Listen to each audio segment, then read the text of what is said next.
Jai Ma, Jai Ma. Oh, Ma Kali, Ma Kali, Ma Kali. Oh, meditation on Shiva, and then we'll plunge right in. Om Dhyaya Nityam Mahesham Rajtagirinibham Charu Chandravatamsam Ratna Kalpojvalangam Parashumurgavara Bheti Hastam Prasannam Padmasinam Samantat Stutam Amaraganer Vagakritim Vasanam Vishwadyam Vishwabijam Nikhila Bhayaharam Panchavaktram Trinetram. We meditate eternally upon that great Lord Shiva who shines like a mountain of silver, adorned with a crescent moon. His limbs flash as if ornamented.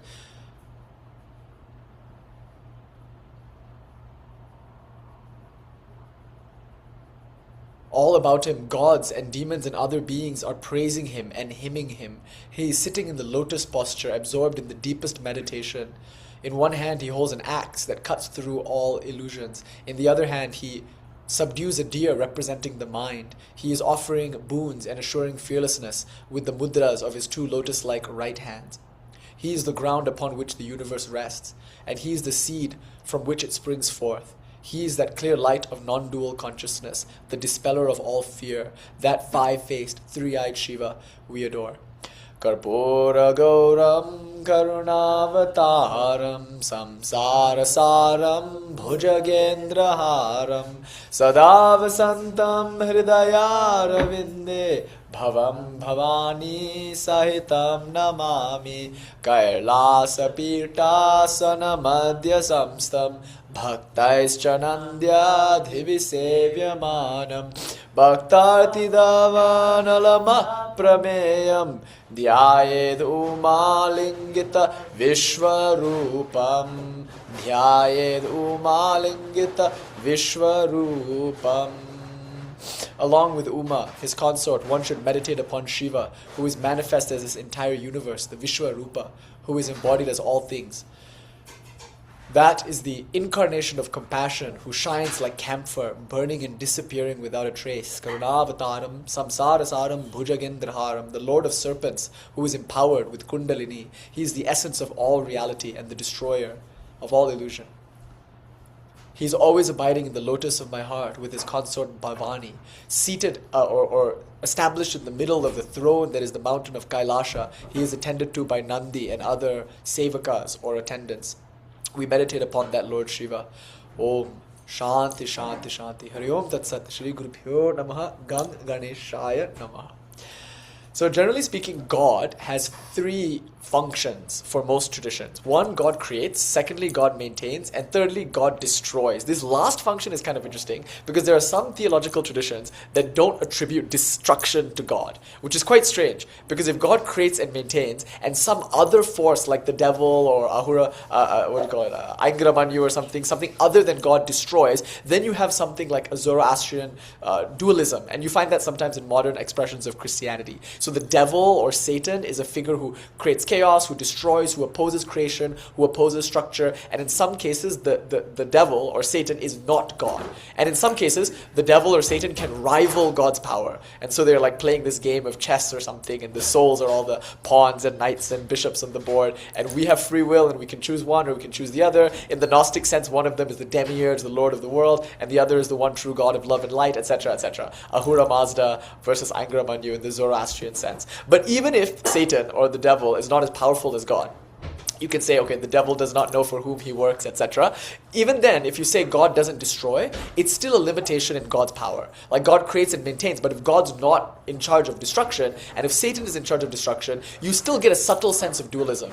Even without admitting that they're both equally powerful and equally worshipable, even if one is more powerful, you still have the existence of something now that is other than God, or maybe like God's worker or something, whose role it is to destroy. Now, we just skip steps in the Indian spiritual tradition across the board in Sanatana Dharma. In the theisms of our tradition, we find that destruction is not attributed to the devil, nor is it even attributed to like human free will and our ability to fuck things up. It's attributed to God, just like creation and maintenance. So whatever God is that reality who is the cause of all causes, the primordial cause, the Adi Karana. God is that reality which is transcendent, beyond the changing transmigratory world of birth, death, reincarnation. And more importantly, God is that being who is powerful and in whose power the world is created, maintained, and importantly, destroyed. So these three functions, at least we can agree, are attributed to God in almost every case in which we encounter a theistic, that is, devotional or God-oriented tradition. God is the creator, shrishti, God is the maintainer, sthiti, and God is the destroyer, samhara,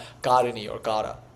Okay, having said that, there are two extra functions that I think most theistic traditions will recognize. Though they might not articulate this, most theistic, meaning religious or God-oriented traditions will say that God also reveals and conceals. Now, concealing and destructing or destroying, these things we don't like to think about as being due to God. So concealing or hiding or dissuading or deluding, again, that sounds something like the devil would do, or like some anti-Christ or some anti-God figure. But this is theologically problematic, because if there is something other than God, who is as powerful as God, who can destroy the world that God creates, or at least disrupt the order that God maintains, or occlude or delude those people that God is trying to save, then that being is maybe as worshipable as God is. If that being is equally powerful as God, that's one theological problem. But secondly, like I said earlier, even if that being is not equally powerful as God, it's still a limitation to God's power. So a God that only creates, a God that only maintains, and a God that only reveals, a God that doesn't destroy or a God that doesn't conceal, is necessarily not as great or not as powerful as a God who can do all five functions and who does all five functions. So if we take Anselm seriously in the Christian scholastic tradition and we want like an axiomatic definition of God, the very least we can say is that God is that thought which is the greatest possible thought you can imagine in your mind. So the more theologically powerful or inclusive or exalted your notion of God, the better a notion of God it is. You see it? Anselm has this beautiful justification for God's existence based on this axiom. He's like, just think of the greatest possible thing your mind can conjure up. And this is a wonderful exercise, just to think about how great God can be. Obviously, something that exists in your mind only, according to Anselm at least, is not as great as something that both exists in your mind and also exists in reality. Since God, axiomatically by definition, is the greatest possible thing that can be conceived, and since it is conceivable that something that exists actually, beyond just in the mind, is better than something that only exists in the mind, therefore God must exist. It's a beautiful, beautiful definition and beautiful use of the definition to establish this ontological proof of God, or whatever it's called. Very short essay and a very concise argument. Anyway, having said that, obviously the idea of God who creates, maintains, destroys, reveals, and conceals is better, is more theologically inclusive, is more exalted than the idea of a God who only maintains, creates, destroys, than the idea of a God who only creates, maintains, and reveals, and not destroys and not conceals. So coming back to these two extra functions then, God reveals herself to people, or saves people, or helps people recognize their true inherent freedom, or whatever, however you want to explain your soteriology, whatever moksha or liberation is to you, God does that.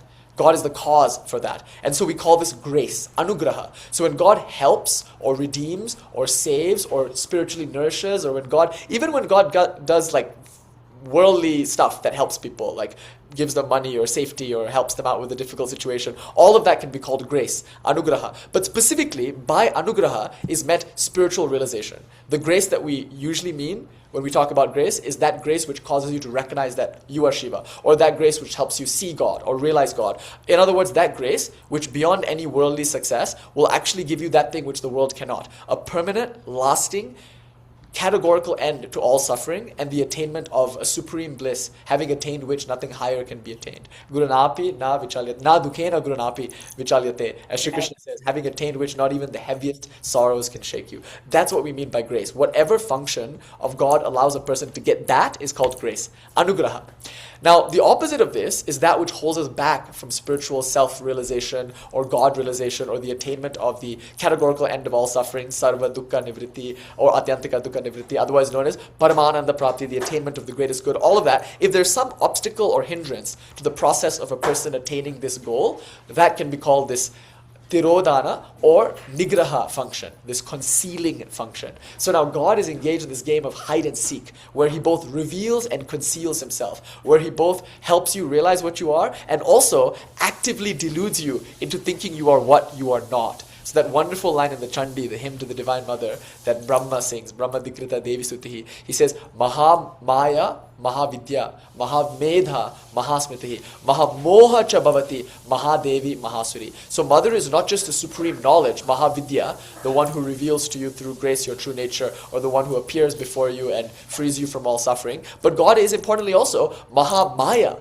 that deluding power, Mahamoha cha bhavati. She has become that power by which I don't recognize who I truly am. And as such, I identify with what I am not, and as a result I suffer. My pleasures are finite and limited and never ultimately satisfactory, and my pains and my sorrows are inescapable, and they follow one after another in this inexorable chain of cause and effect. Like that predicament called samsara, that is caused by Kali, or God, as much as the freedom from samsara, the release from samsara, is caused by Kali. So then grace here is twofold. One, it plays a revelatory function, and the other, it plays a concealing function.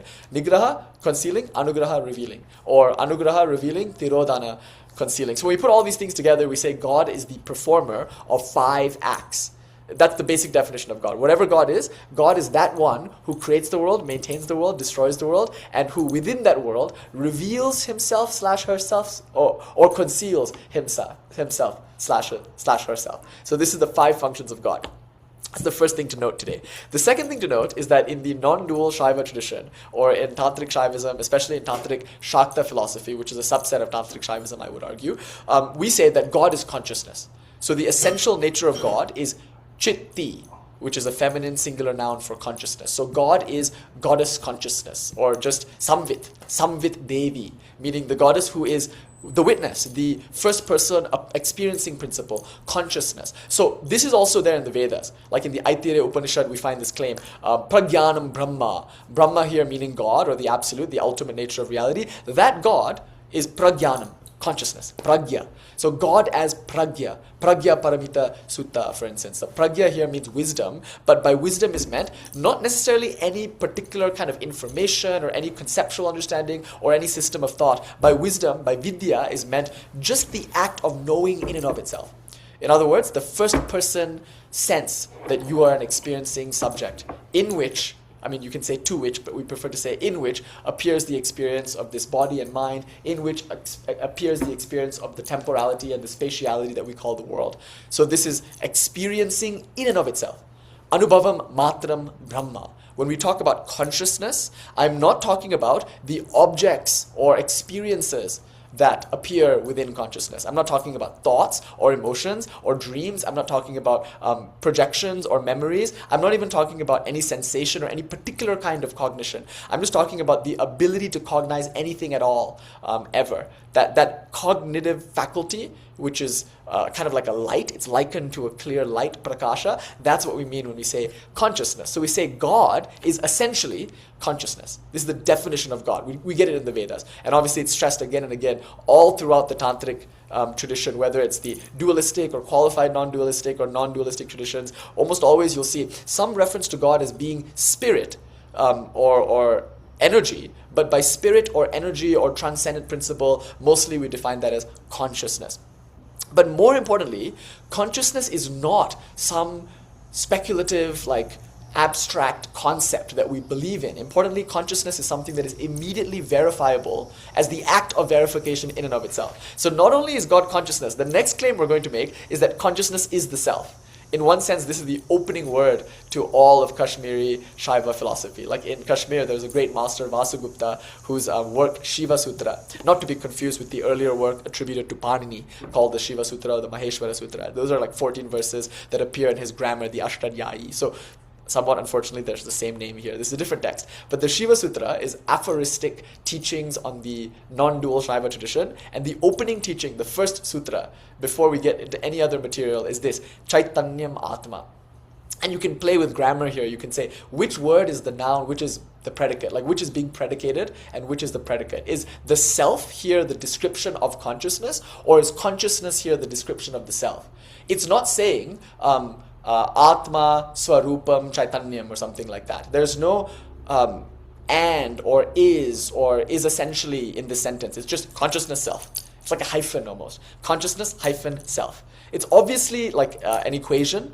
It's saying that consciousness is the self and the self is consciousness. But grammatically speaking, is the self the describing word and consciousness the thing being described? So are we describing God as the self? Or is it the other way around? And this might matter grammatically speaking. Is the self the thing that's being described and consciousness is the description of the self? Perhaps this is too much of a quibble and not so important for this discussion. But essentially what we're saying is that you are that God who we're defining as consciousness. This very self which you feel yourself to be right now, the one that allows you to experience the body and mind and even allows you to experience the contraction around a particular body and mind, the sense of being a particular individual distinct from other individuals and distinct from the world around you. That sense is mediated within and through and by the grace of this consciousness, which is your very own essence nature, your very own self. So Chaitanya Mahatma, I am consciousness, and I, consciousness, am God. Now recall, we just said that God does 5 things.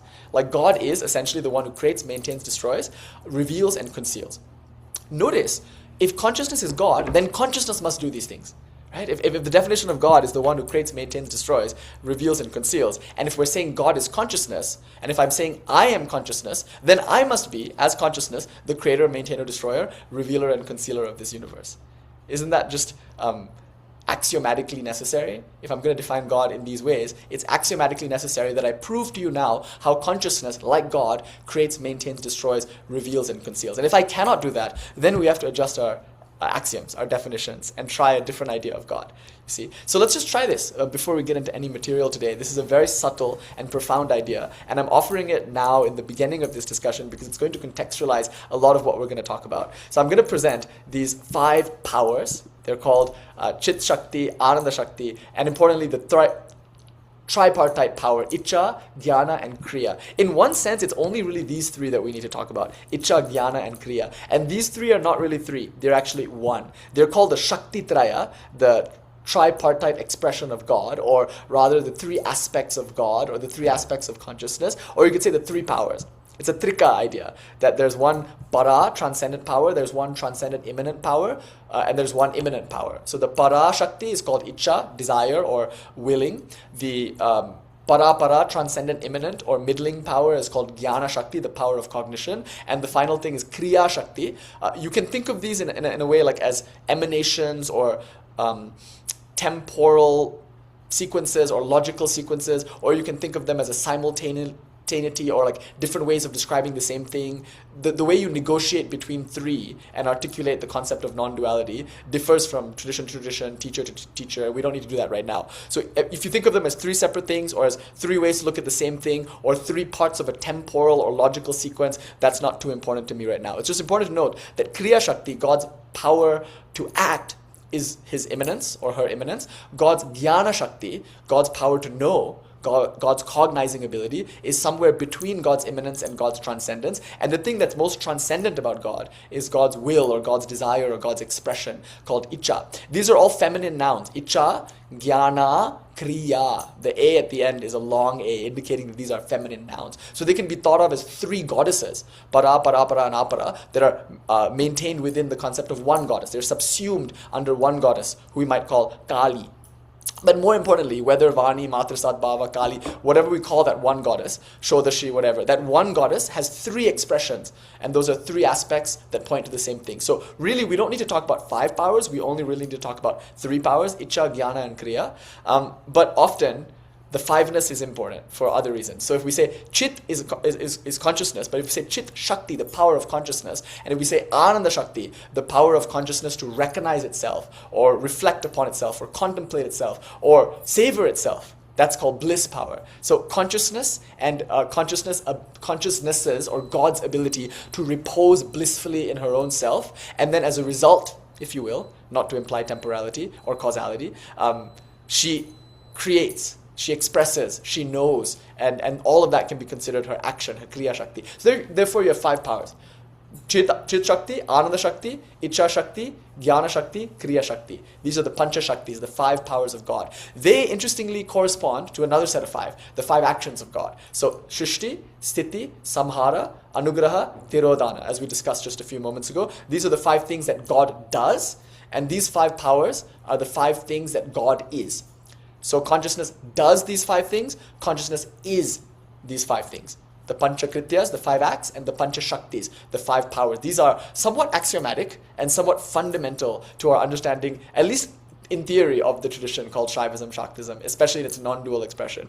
To understand this theoretically is, I'm going to argue, essential before you can enter into the practice of this tradition. Like, so many of those practices are developed within this theological or at least philosophical framework. And so what then I'm going to do after I present these 5 powers is this. I'm going to explain that the Jnana Shakti and the Kriya Shakti are actually a kind of dichotomy when you put them next to one another. They contradict one another. And you'll see that practically in the way that there are at least two separate streams in Tantra, 2 transmissions, 2 traditions. One is more oriented around knowledge, like Jnana, and there you're going to see an emphasis on contemplative practices. Usually in this transmission, in this trajectory, they're quite hostile towards rituals.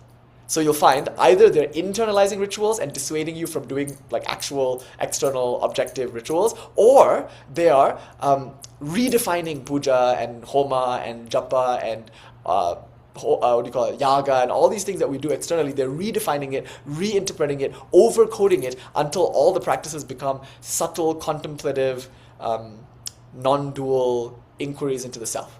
So in one sense, this Jnana tradition is separate from the Kriya tradition because it seems to be quite hostile towards the Kriya tradition. It makes fun of rituals, or it argues that you must eventually graduate from rituals, go beyond rituals. Like Shiva says in the Vijñāna-Bhairava, all these rituals, and not only that, the theologies and theories and concepts that support ritual actions, these are all just like ghost stories or goblin stories that you tell children to get them to behave. Or it's like just sweets that you give children to get them to do the right thing that will be ultimately good for them. Lord Shiva, in the Vijñāna-Bhairava, he makes this very funny claim. He says, it's just for people who are busy doing rituals. We gave these theories. But they're called those of scattered intellect, or those who are in one way, shape, or form inferior. The Vijñāna-Bhairava almost makes it seem that if you are obsessed with doing rituals, and if you're interested in external expressions of spirituality, it's good, it's not bad, it's something, it's a start at least, but it's a pretty immature and undeveloped place to be. Ultimately, you must go beyond that. And ultimately, according to the Vijñāna-Bhairava, you should stop meditating on God with eyes and hands and feet and weapons. I mean, what nonsense.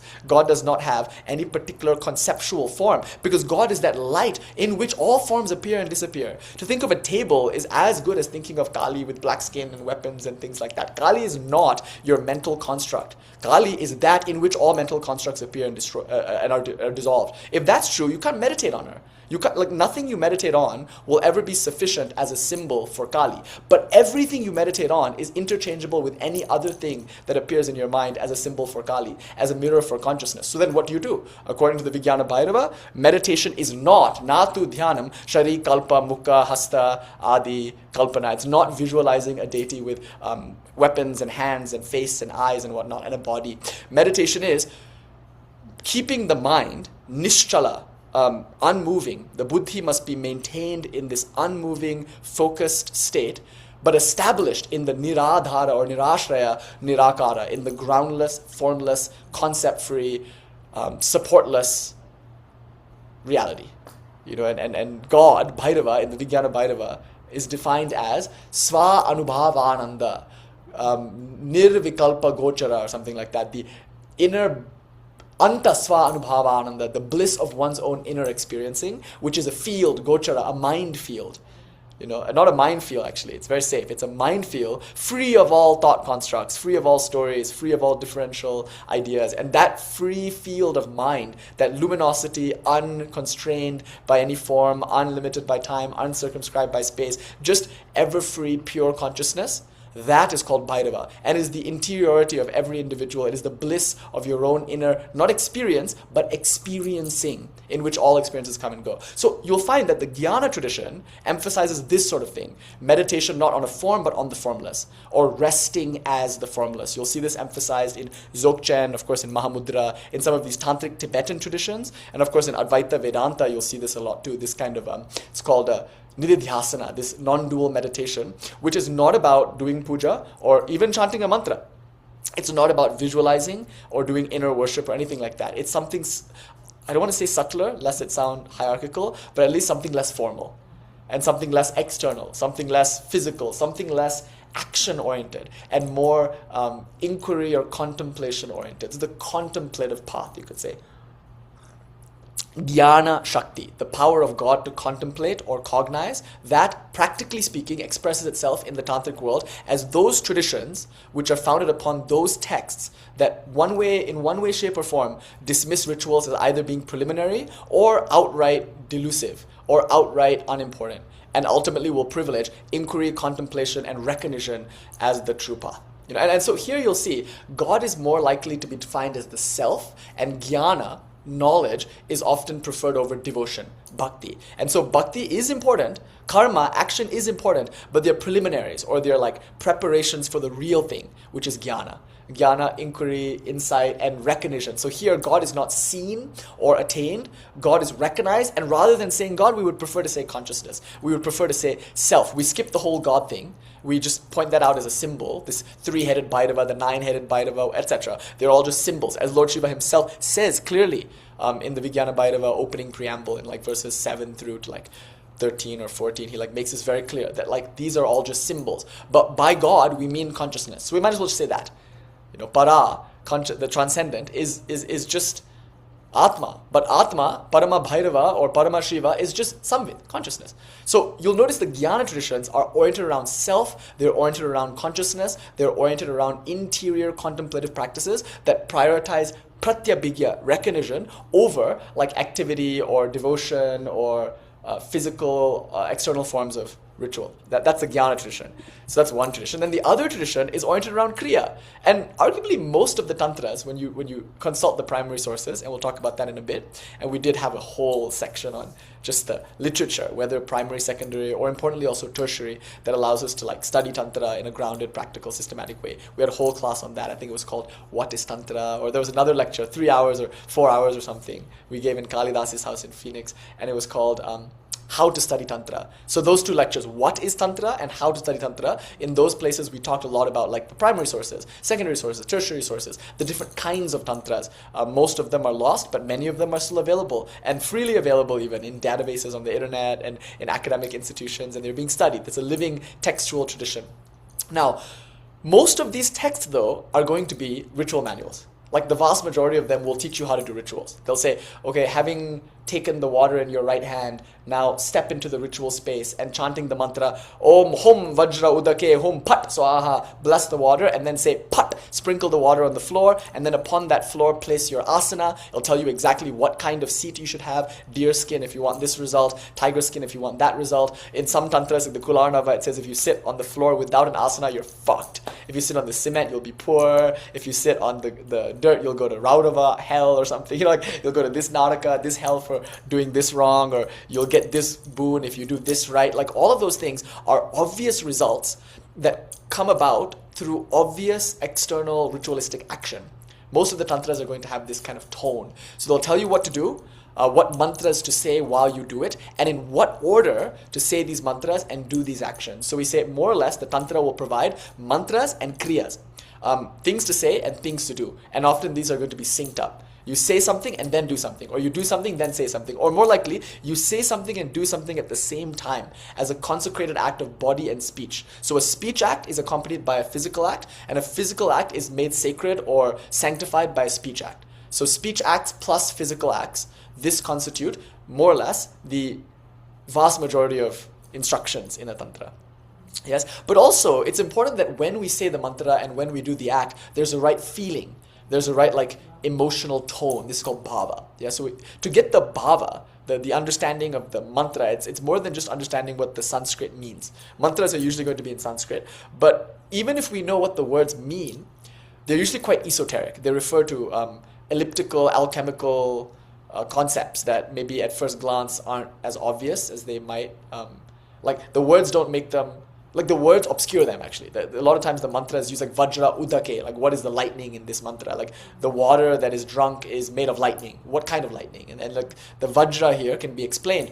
But the tantra might not do that. It might just give you the mantra and expect your guru or some like living spiritual mentor to go over that tantra with you and then like help you understand the deeper meaning of the verses. This is a philosophical inquiry called Jnāna, which gives you the right bhava, which then can help you do the mantras and do the actions with the right attitude, you could say. So knowledge and emotion, or understanding and feeling, these things can be seen as being one half of the equation, and the other half of the equation is the action and the mantra. And again, notice, within the Tantra itself, if you focus on this bhava and jnana portion, then you're in the jnana the jnana tradition. You see, and if you're focusing on the mantras and the kriyas, then you're in the kriya tradition. You know, and like notice there's a dichotomy. There's a tension between the two. One says kriya is better and jnana is worse. The other says jnana is better and kriya is worse. And if both of them are equally good, you can't deny that they contradict one another at times. Even within the primary sources called the Tantra, you find Shiva contradicting himself. In one place he says the rituals are good, in the other place he says it's for babies, or totally distracting. So then you have to make sense of this tension. Either one is better or worse, and you'll find many scriptural citations to support either position, or you'll say they're equally good, at which point you're fucked, because then you have to deal with these tensions that obviously hierarchicalize. You see, so that's the challenge here. This is where tonight's discussion will be exciting. I'm going to posit this third thing, ichā-shakti, as the reconciliation. So if we think of jnana as the antithesis, and of course kriya as the thesis, then the synthesis here in a kind of dialectical way, a Hegelian dialectical way, would be ichā-shakti. So ichā-shakti is not a third thing, it is the reconciliation of this dichotomy between jnana and kriya. So ichā-shakti is the key, we would argue. And ichā is very subtle. Jnana is subtle, kriya is subtle, ichā is subtlest, because the subtler thing will always be able to subsume the grosser or less subtle thing. So ichā is a subsuming principle. It's an equalizing principle, a resolving principle, in many ways a transcendent principle, because it includes both jnana and kriya and yet transcends both jnana and kriya, so much so that it can be a path unto itself. Without any philosophical inquiry, without any rituals whatsoever, one can realize God. And this was the path that Sri Ramakrishna not only exemplified but emphasized, this ichā-shakti. But it's impossible to teach or convey. You know, that like how you can develop ichā is maybe through jnana or through kriya, or maybe not. Maybe it's just based on grace alone. Usually you'll find when masters in our tradition talk about ichā, they almost always either lapse into a really weird, difficult, and like intellectually rigorous conversation about phonetics, like Abhinava Gupta chapter 3 in Tantra Loka and Tantra Sara, or more likely they just like default to talking about grace. That's what Abhinava Gupta does in chapter 2. He just describes 9, or according to some readings, 27 different types of grace that you can get from God. And through this grace, ichā-shakti is developed, or ichā as a path can be conceived of. But it's just really hard to talk about. It's too mysterious that either you become very arcane and overly intellectually oriented, or just mystical and devotional and overly sentimental. It's very hard to talk about what ichā is, but you can see it. You can see it in someone like Ramakrishna or Vivekananda. You can see it in Abhinava Gupta. It is absolutely impossible to define, but it's also absolutely impossible to miss. Ichā-shakti is a kind of fire, a kind of will that arguably Sri Ramakrishna and the Kaula Marga will express as being the most important. And you'll see this in Somānanda. Although Somānanda talks about the Shakti-traya, Jnana and Kriya, his emphasis is really on ichā. He thinks ichā is the main thing that makes God God. All of your Shakti mantras, whether it's, you shouldn't say bija mantras aloud, but you know the ones I'm talking about, Kama bija, Lajja bija mantras. And for people who don't know what I'm talking about, Kleem, Hreem, Aim, mantras like that, which generally we don't say aloud. But those mantras, notice, they're just like some letter plus E. The main sound in almost every Shakti mantra is going to be this E sound with the bindu, Eem. So whether it's Kleem or Hreem or Aim, plus Eem is Aim, or Shreem, whatever the mantra, bija mantra is, it's going to probably more or less have the Eem in it. That's kind of the standard Shakti bija mantra. The Kama Kala Vilasa, this Sri Vidya Hadi text that is very important actually, which we'll see today because it's part of our Padati, it gives us an exegesis or an explanation of why this is the case, why the bija mantras are all about Eem. And of course, this text is referencing, I think, whether inadvertently or directly, we can't say, the work that Abhinava Gupta does in the Tantra Loka, because there he goes in chapter 3 into this very, very subtle, very esoteric explanation of literally every phoneme in the Sanskrit syllabary. So words are important, but in the tantric tradition, especially in the non-dual Shaiva Shakta world, it's not just the words that we care about and the literal meaning of the words. It's the literal sounds that make up those words. The bijas or aksharas or phonemes or varnas, whatever you want to call them, those constituents of sound which make up words, which in turn make up sentences, which in turn create meaning. These sounds themselves have meaning. Without having to make a word at all, they inherently have some meaning, and they can be mapped onto not a temporal, but a logical sequence of emanation and dissolution. Shrishti krama and sanghara krama. So the process by which the world is unfolded into experience, and the process by which the world is collapsed back into non-experience, Shrishti or pralaya, to use the Sankhyan terms. This is determined by language. The world is essentially a speech act, as it were. The world is a mantra or a vidya. And there are two ways to say that sentence, from front to back or from back to front. And if you say it from front to back, you create the universe. If you say it from back to front, you dissolve the universe. And so you can explain the creation and dissolution of the universe in terms of I, u, a, I, o, ao. These are the vowels. And you have semi-vowels, ra, ra, la, la. So you put all these on one side. Abhinava Gupta calls these the inseminating agents. So they're like lingams. They're the seed. Bija literally means seed, and you can think of that as like semen. So the bijas are inseminating. Then the inseminated, using the metaphor here of like reproduction, biological reproduction, which is a central metaphor in the tradition, you'll see that the consonants, it's like swaras and bijas, like what you call consonants, those sounds like ka, ka, ga, ga, nga, or cha, cha, ja, ja, nya. These won't work unless you have some vocalization. In the Sanskrit language, we don't say k or g. We don't say it that way. We say ka or ga. We don't say si. We say cha. The sound is vocalized, either aspirated or unaspirated. There are various different ways to arrange these sounds, but the sound won't happen unless you combine the sound with a vowel. So ka, we don't have a k, remember, we don't have a word k. But even k uses a vowel, you see. Just try to say k without a vowel. You can't. Even that is a vowel. Already there's an there, except it's just subdued. You can't say without a vowel. You need ka or ki or ku or k or cow or kang. There must be some vocalization, some insemination for that womb to then produce a sound, which then can create meaning. And what is the world but meaning, an experience of meaning? So artha means meaning, and shabada means sound. The world is just a word, the world is just a sound.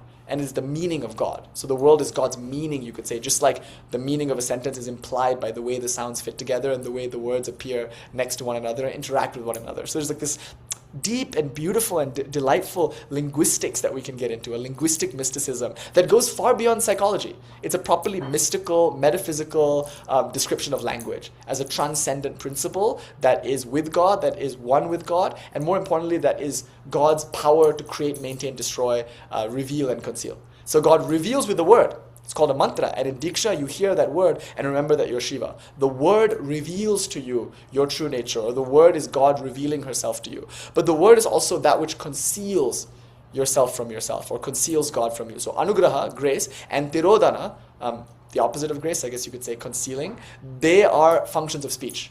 More importantly, Shrishti, Sthiti, and Samhara, creation, maintenance, and dissolution, are again functions of speech. So if you take Abhinava Gupta seriously, and you look at the way he's mapping phonemes onto these processes of unfolding and infolding, you'll see that he has a very sophisticated way of describing phonemes. So say is prakasha. Prakasha means the essential nature of reality. Anuttara, or consciousness, which we were talking about in the beginning of this discussion. But that is not just light, it's not just consciousness. There's something self-reflexive about it. When light shines, it inadvertently, as part of its own inherent nature, illumines itself. This is important. Light doesn't just shine and illumine other things. In illumining things, it is self-illumined.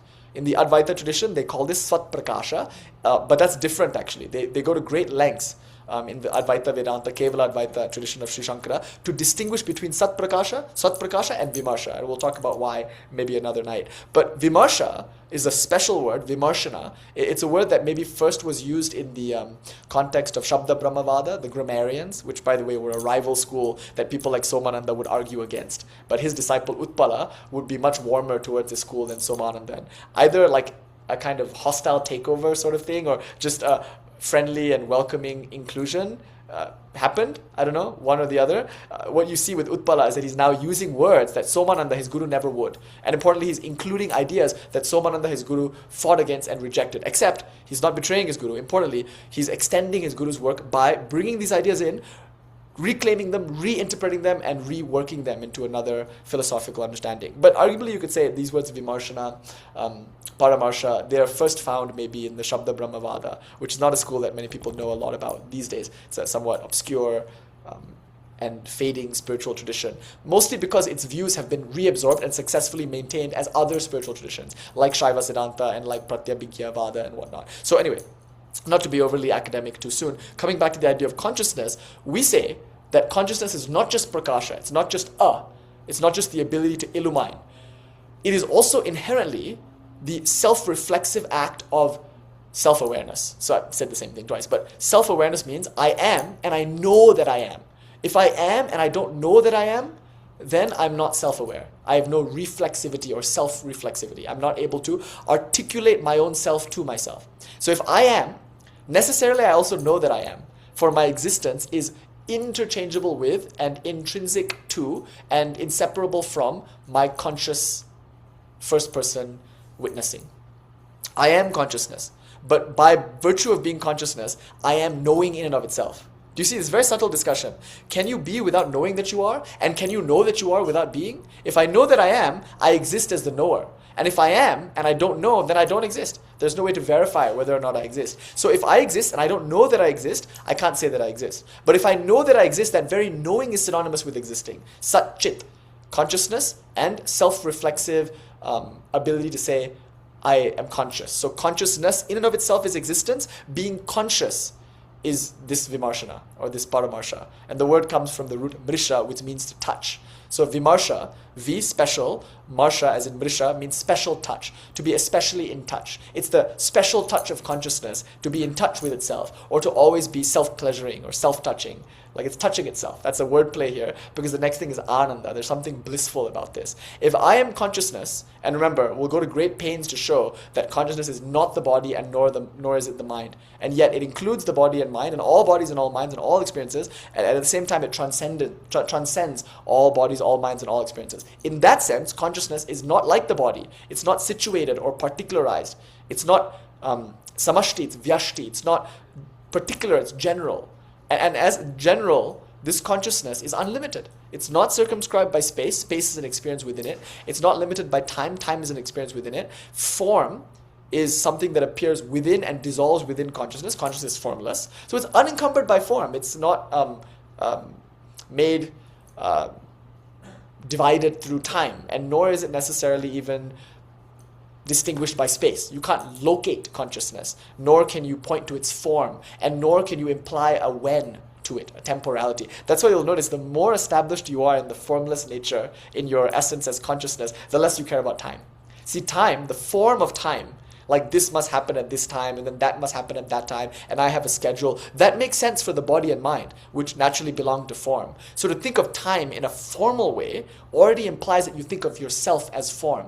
And as form, time has more of a form for you. But if you don't think that you're the body and mind, if you identify more with this clear light of self-reflexive consciousness called prakasha vimarsha, you're less interested, arguably, in time as a form. You're more interested in time as a feeling. And because you know you transcend time, it has no power over you. Arguably, you have power over it. You can, in this way, psychologically at least, see why a lot of these great masters just don't seem to be in time. You know, they just do what they want when they want, or things just serendipitously and miraculously happen around them, and they don't seem to plan or care very much to plan anything. Mostly because they have nothing to gain, nothing to lose. So we only care about time and schedules and plans when we have some attachment to the outcome. We better do this at this time, because if I do it, it would be a better time to do it than any other time. And based on what? Based on the likelihood of getting an outcome that I want or avoiding an outcome that I don't want. So if this is a good time to do something, it's only because if I do that thing at that time, I'm more likely to get what I want, or I'm more likely to avoid what I don't want. But what if you're the kind of person who is full of bliss by virtue of recognizing your own Shiva nature? That person wouldn't want anything or fear anything. They know they already include all aversions and all attractions. And as such, why should they care about time? So time is an experience within consciousness, and the more you identify with the formless consciousness, practically, psychologically speaking, the more formless time will feel. So too with space. When you're sitting and deeply absorbed in meditation, you don't feel like you're in the room anymore. Rather, you get the sense that the room is an experience in you, and even that experience goes away, and then you stop feeling your body and stop feeling the way the body is situated with reference to other bodies. Generally, you just stop feeling the space, and you forget even where you are. And so it doesn't matter, like whether you're outside or inside, whether you're in Canada or whether you're in Cairo, it really doesn't matter where you're sitting and meditating, because when you're meditating, you are in consciousness. You're not in a national park or in a prison.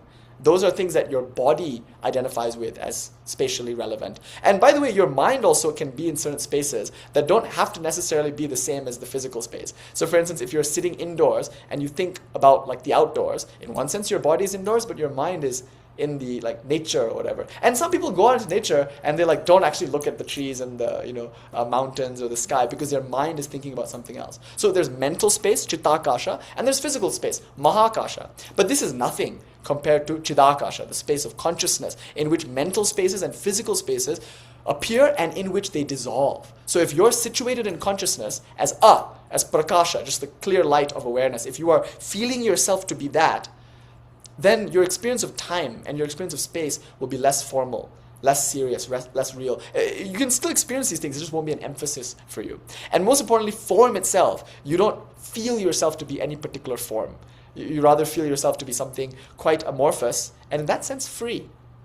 So what would it be like to not have any worry about time or space? What would it be like to not be confined to a form and to feel yourself to be unbounded and unlimited? What would it feel like to be infinite, and more importantly, know that you are infinite? What would infinite self-awareness look like if you are the infinite being that contains within yourself all possibilities, past, present, and future? If all space and all time were within you, and if all forms were within you, all the things you wanted and also the things you didn't want, if they were all already within you, what would that feel like to know? You know, like how would you feel if you knew you were that in which everything appears? Ishavasyam midagam sarvam yatkincha jagatyam jagatena tyaktena bhunjita ma gridda kasyas viddanam. Why should I covet anyone's wealth when the entire world is my very own self?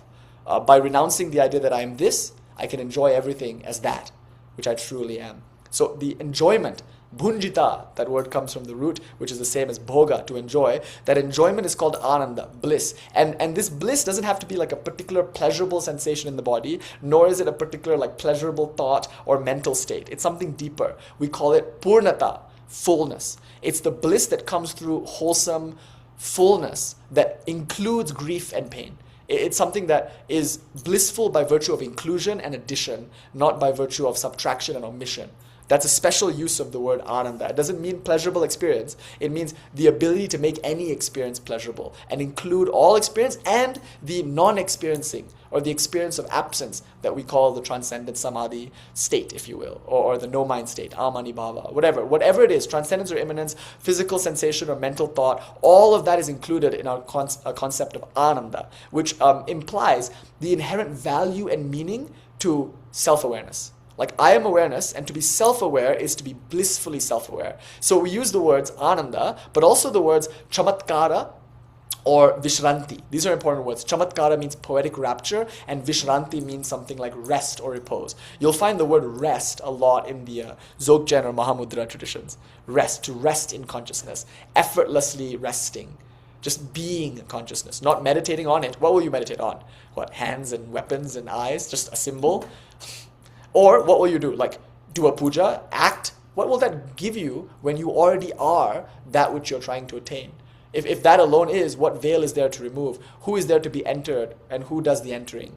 These are all questions that Abhinava asks in the chapter on Icha, or on consciousness. And so he just calls consciousness a. And to describe Vishranti, repose, or Chamatkara, poetic rapture, or Ananda, bliss, to describe Vimarshana, we use the letter a. That's why it's important that you learn to say Ananda. You don't say Ananda. You say Ananda. That lengthening of the A is psychologically important. It's the way language conveys a meaning beyond language. The ability to rest. You don't rush into the word Ananda. You say the word Ananda in Ananda. You say it with bliss. Ananda. And so when you say it's just but longer. Right? It's just but longer. Basically, it's in rest. It's an easeful expression of So then we call will be prakasha, but will be vimarsha. So notice you have Shiva and Shakti, or prakasha vimarsha, inherent in the first two letters.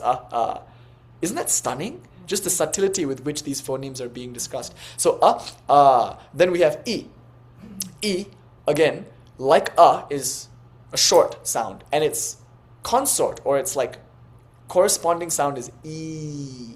the long version of E. So now we say I is Icha, desire, and E is the, what Ananda is to E is to E, meaning Ishana is the ability to repose in that desire. In other words, accept, if I can use psychological language here, accept or cognize the desire that you have. It's not enough to feel desire. You must know that the movement is within you, and you must identify with it and then act upon it. So Ishana means something like the willingness to act upon the desire. Icha is the desire. Ishana is the willingness to let that will flow forth, which many of us lack the abilities. Are so apologetic. Like, I can't do this, I can't do that. Oh, there are rules. What will people think? I won't get what I want, Guilt and shame, rules, concepts of impurity, these are all impediments to the free flow that we call Kali. Will, unimpeded will flowing into expression is what we call Kali. The word hatta is used. I'll use a verse later to show you. Hatta means forceful. Kali is that forceful, unstoppable, unimpeded will that expresses itself. Try your best to do what you want in this world, and you'll see she only gets what she wants. But wait, in the Jnana tradition, or in the non-dual tradition, we say what she wants is what you want, because God is consciousness, and consciousness is you. And God is will. And that will is called Icha, and Ishana is being willing to will. Right? So Ishana, then in the Kama Kala Vilasa, remember all of this is just a way to tell you why the Kama Kala Vilasa is important. That Ishana is called E, and the Kama Kala Vilasa will say, therefore it's the axiomatic bija for all desire, for all unimpeded flow of energy. So it's a Shakti bija. And if you combine that to Hra, you get energy flowing in a certain way. If you combine that with Kri, or Shri, or Kra, Shra, or like if you combine them in any way, take If is consciousness, and if E is the flow of consciousness's desire, then Aim is obviously the mantra of Saraswati, or the mantra of creation, because consciousness desires to be all this, so Aim is the Shrishti bija. Stuff like that, It's all explained, and it's all thought through, and it's not just superstition or something you believe in or just do because the book tells you to do. It's exegetically reasoned out as to why we do what we do. This is the Jnana tradition. Getting the right bhava depends on getting the right understanding, and there is in this world literature to give you the right understanding, like Abhinava Gupta's Tantra Loka chapter 3 or Tantra Sara chapter 3, or more importantly for us today, the Kama Kala Vilasa. So that bija mantra Im combined with Kra will give you the bija mantra for Kali, the Mula mantra it's called, or the Mula bija, which is used throughout the ritual that we'll describe later. Okay, so having said all of this, I is Icha. And Icha is the subsuming principle that will subsume both Jnana and Kriya. So I'm going to present these 5 powers to you now. I'm going to indicate these 2 different traditions. And then finally, I'm going to use Icha itself as a way to resolve those 2 different streams. And maybe we can talk about the consequence of that, what that looks like in terms of our practice. And having done this, then I want to present you our introduction to the Padati that we're working on together as a community.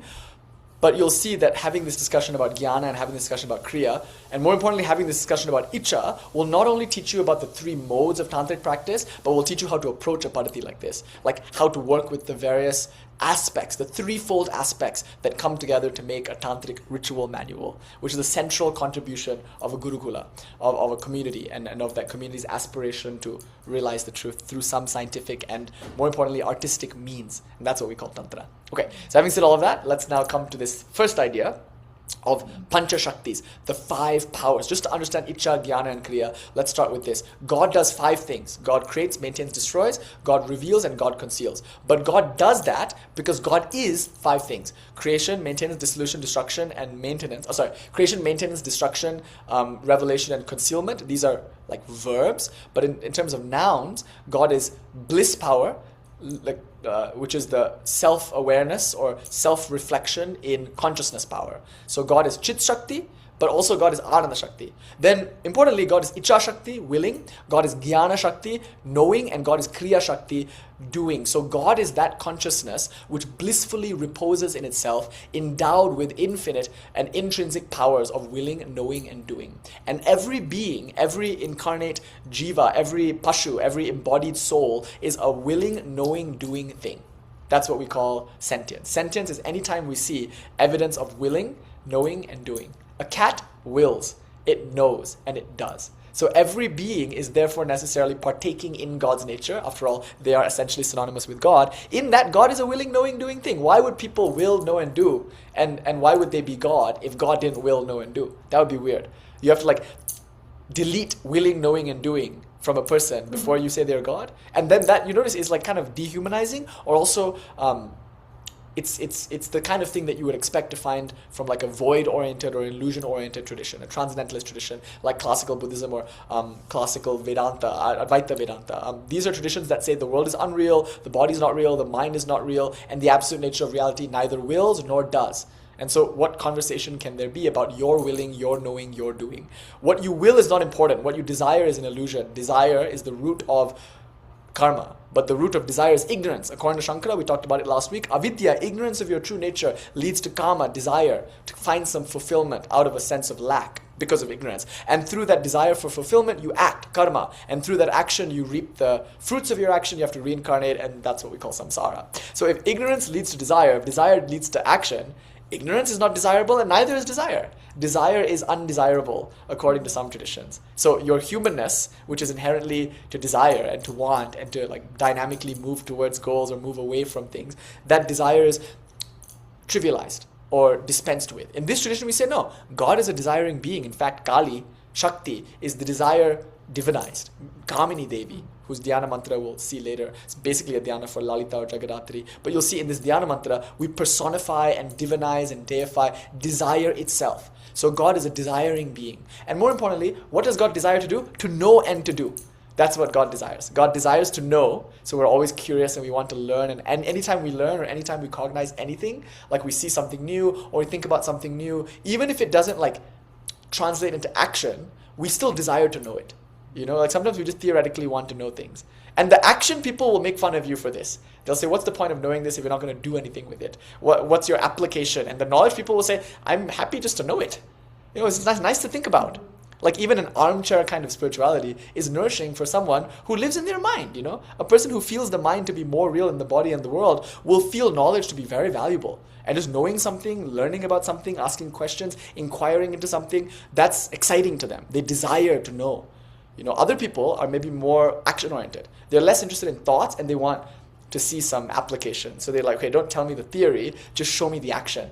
And then they do the action and they intuit the theory through doing. So different learning models, if you will. Some people are more conceptual and learn through conversation and thinking. Other people are more, maybe I should say, kinetic or practical and learn through doing or through example.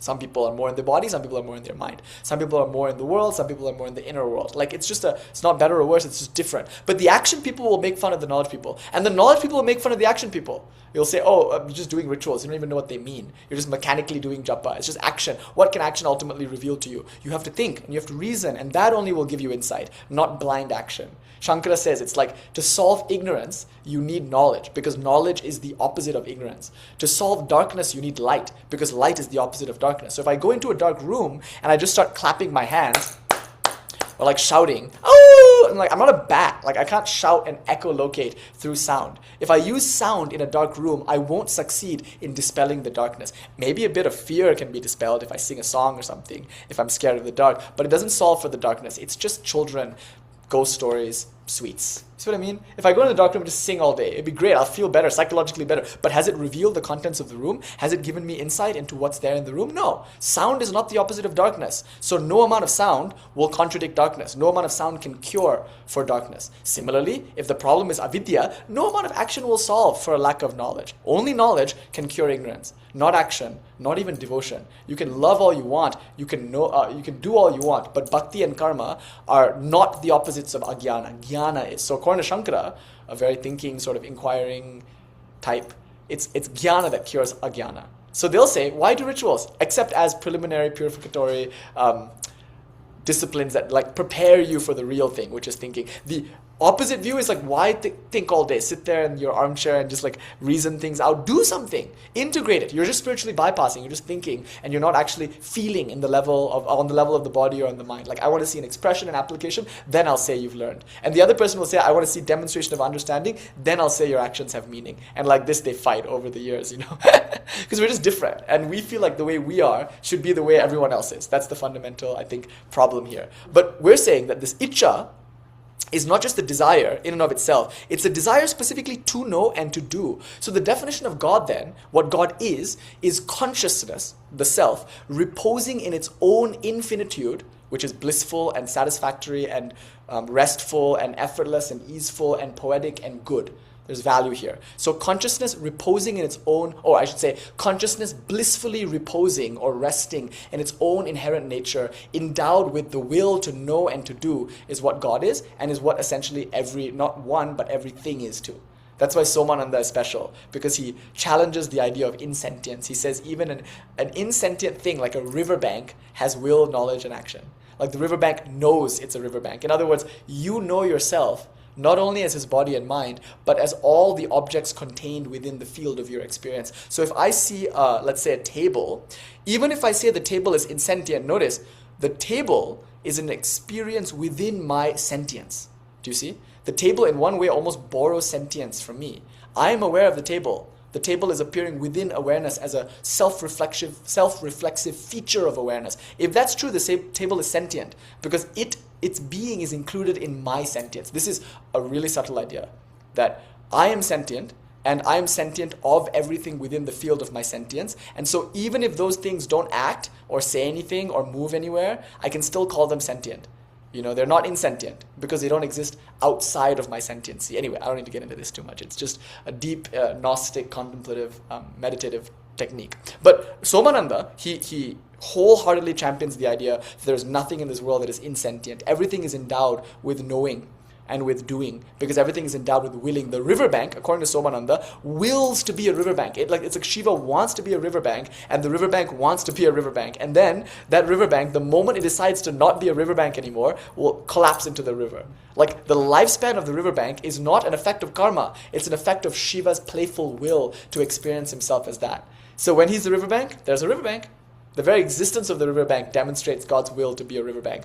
And the riverbank knows itself to be a riverbank, and it acts like a riverbank acts, which doesn't mean it's going to write dissertations at Harvard and like compete with other scholars to get grant money. It's not going to do that. It is not within the scope of a riverbank's action to go to Cambridge University and write dissertations and like debate other scholars and like, you know, commit white-collar crimes that their parents can be proud of. It's like that's not what the riverbank does.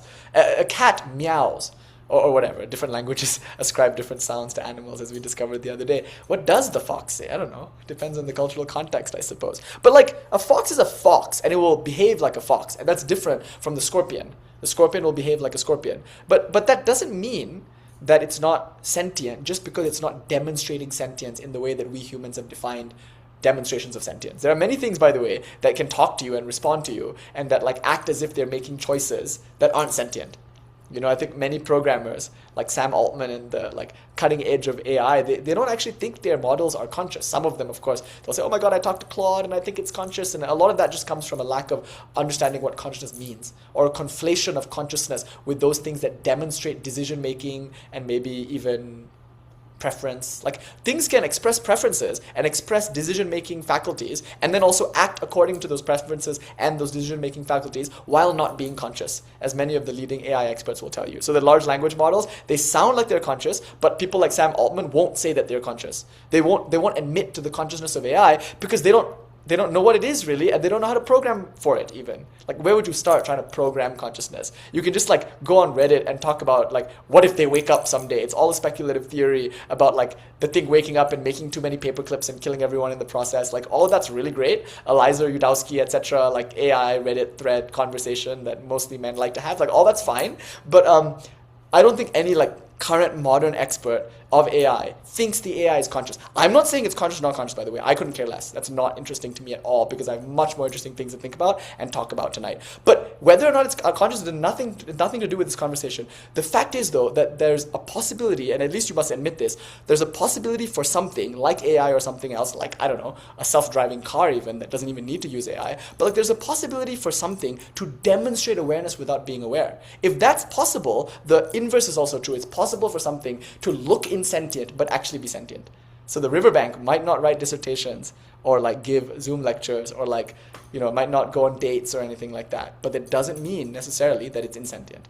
Maybe the riverbank knows itself to be a riverbank, and most importantly, it wills to be a riverbank, and it acts like a riverbank, which is just to be there and guide the river. Do you know? A rock is just there.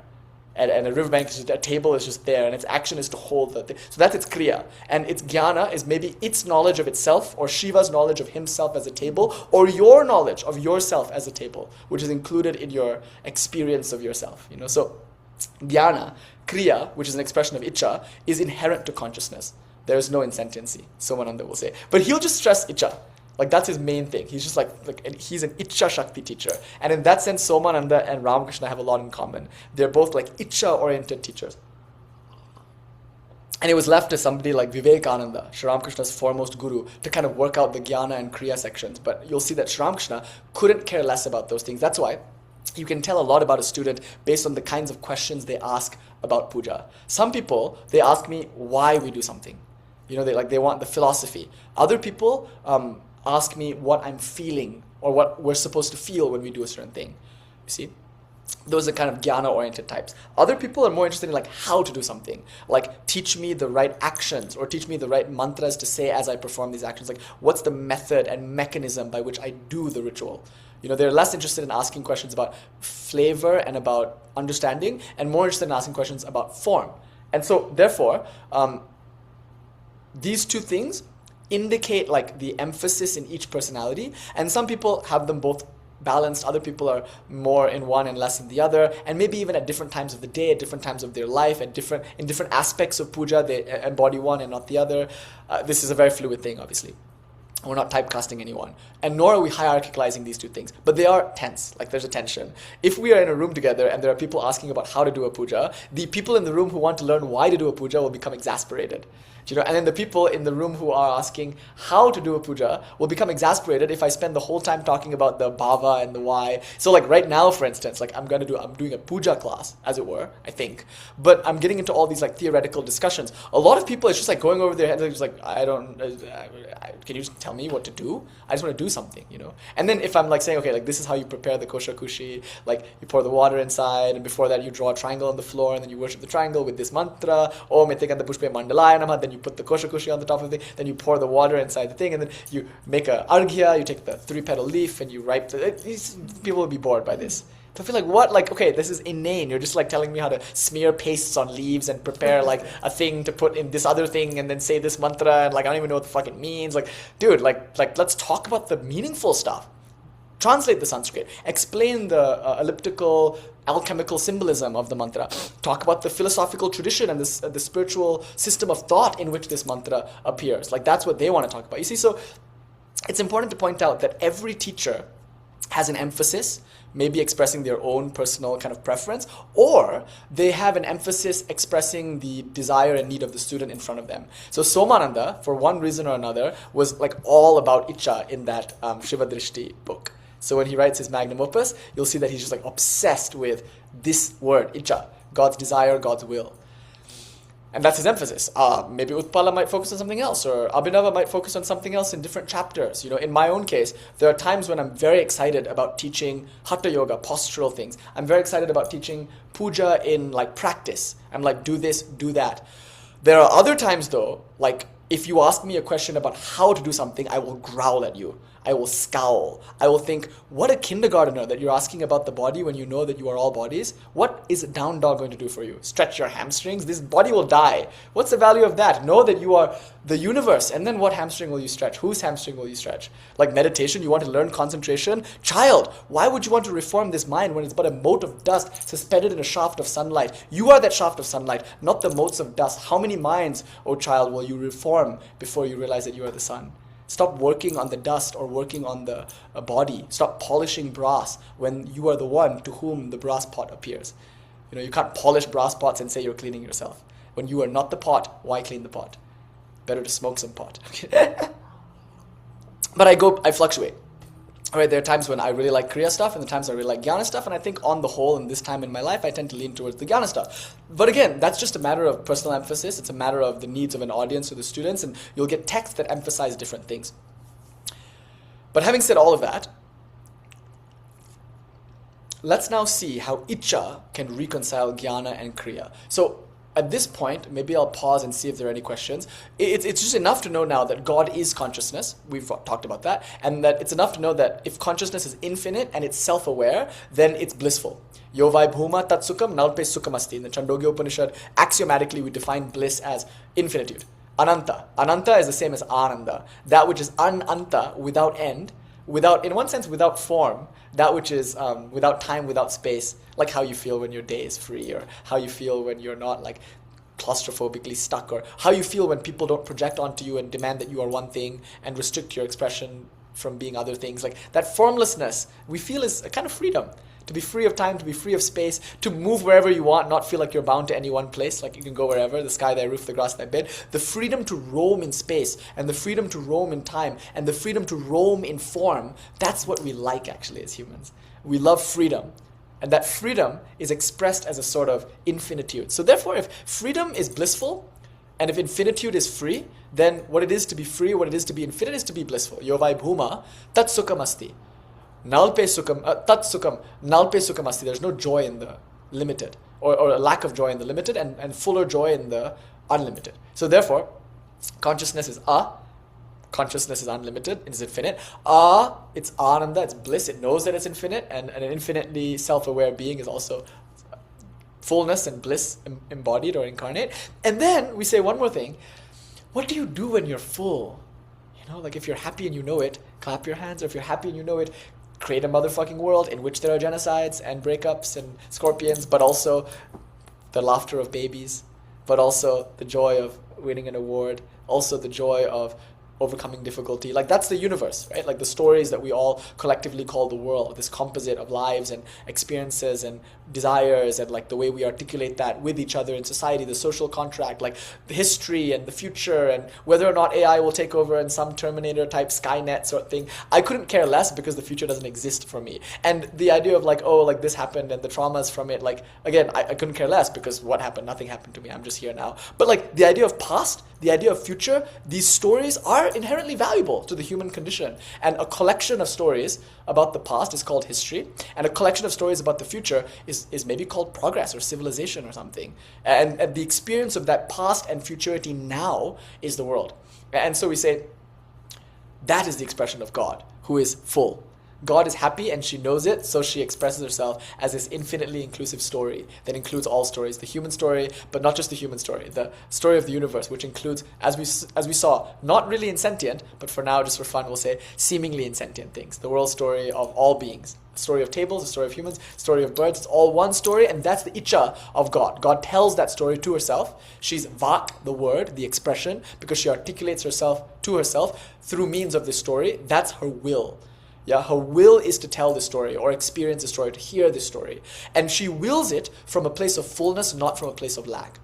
So that's why the art theory here is very important. When we introduce aesthetic theory, we start to understand that art is not necessarily a desire to make something happen or avoid something. It's the desire to just almost inadvertently, as if you are overflowing and can't help but spilling over. It's like this expression, not aspiration, of some inner state. So if I feel sad and then I like come to terms with that sadness, then maybe a poem is possible, right? Or like if I feel sad and I overcome that sadness, then maybe a song is possible. Somebody, I think there's like a monk on Instagram, he's quite cute. It's like a Japanese Buddhist monk, I think, and he loves heavy metal. Do you know what I'm talking about? He comes up on my feed sometimes.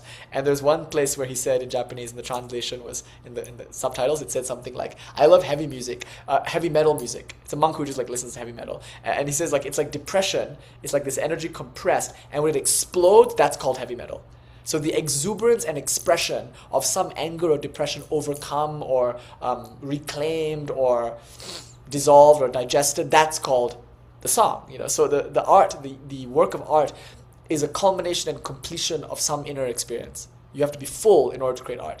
If you're empty, the first job that the artist must engage in is becoming full, which is living your life. So the best way to be an artist is to live your life and fill yourself with experiences. And then the fullness of that life will then translate itself to songs and poems and whatnot, whatever art it is that you do. And so you'll see that with a poet, it's not so much that they speak or sing, it's that they see.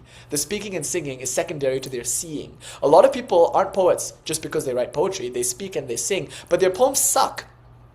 Right? We can say that. By the way, I'm an Indian studying classical tantric literature, meaning I'm versed in more or less the works of, say, Ānanda-Vartana and things like that. We have something called aesthetic theory, which allows us to make judgments as to whether or not art is good or bad. And we're happy to make those judgments because we fucking care. You know, we care about the goodness of poetry and music, and we don't think it's fucking subjective. That's only easy for you to say. Well, you don't give a fuck. You're like, oh yeah, I think your poem is good. Your poem is good. That's just you trying to placate people and make people feel better. Look at the poem itself. Be impersonal. Be objective. Be scientific. Intuit carefully what makes a poem good. What is the essence of a poem? And it's possible, if you understand this, to see that some poems just don't got it. You know, they call themselves poems, but they're not poetic. They might even be beautiful.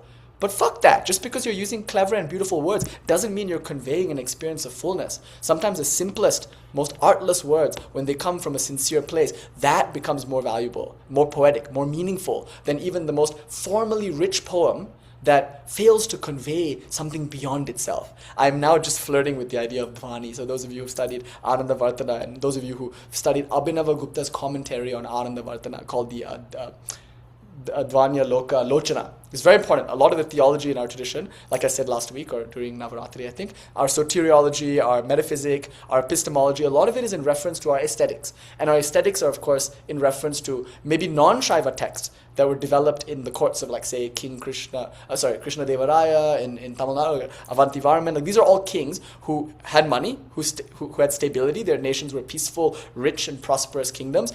But also they had a love for the arts. So they were great patrons of the arts. And in their courtrooms, you found not just great poets like Kalidasa, but great commentators and critiques and philosophical thinkers who developed the theory of aesthetics. So Abhinava, of course, is versed in all of that. And a Shaiva non-dualist should be, because so much of our tradition draws from that. Now, having said this, though, there's something called Dhvani.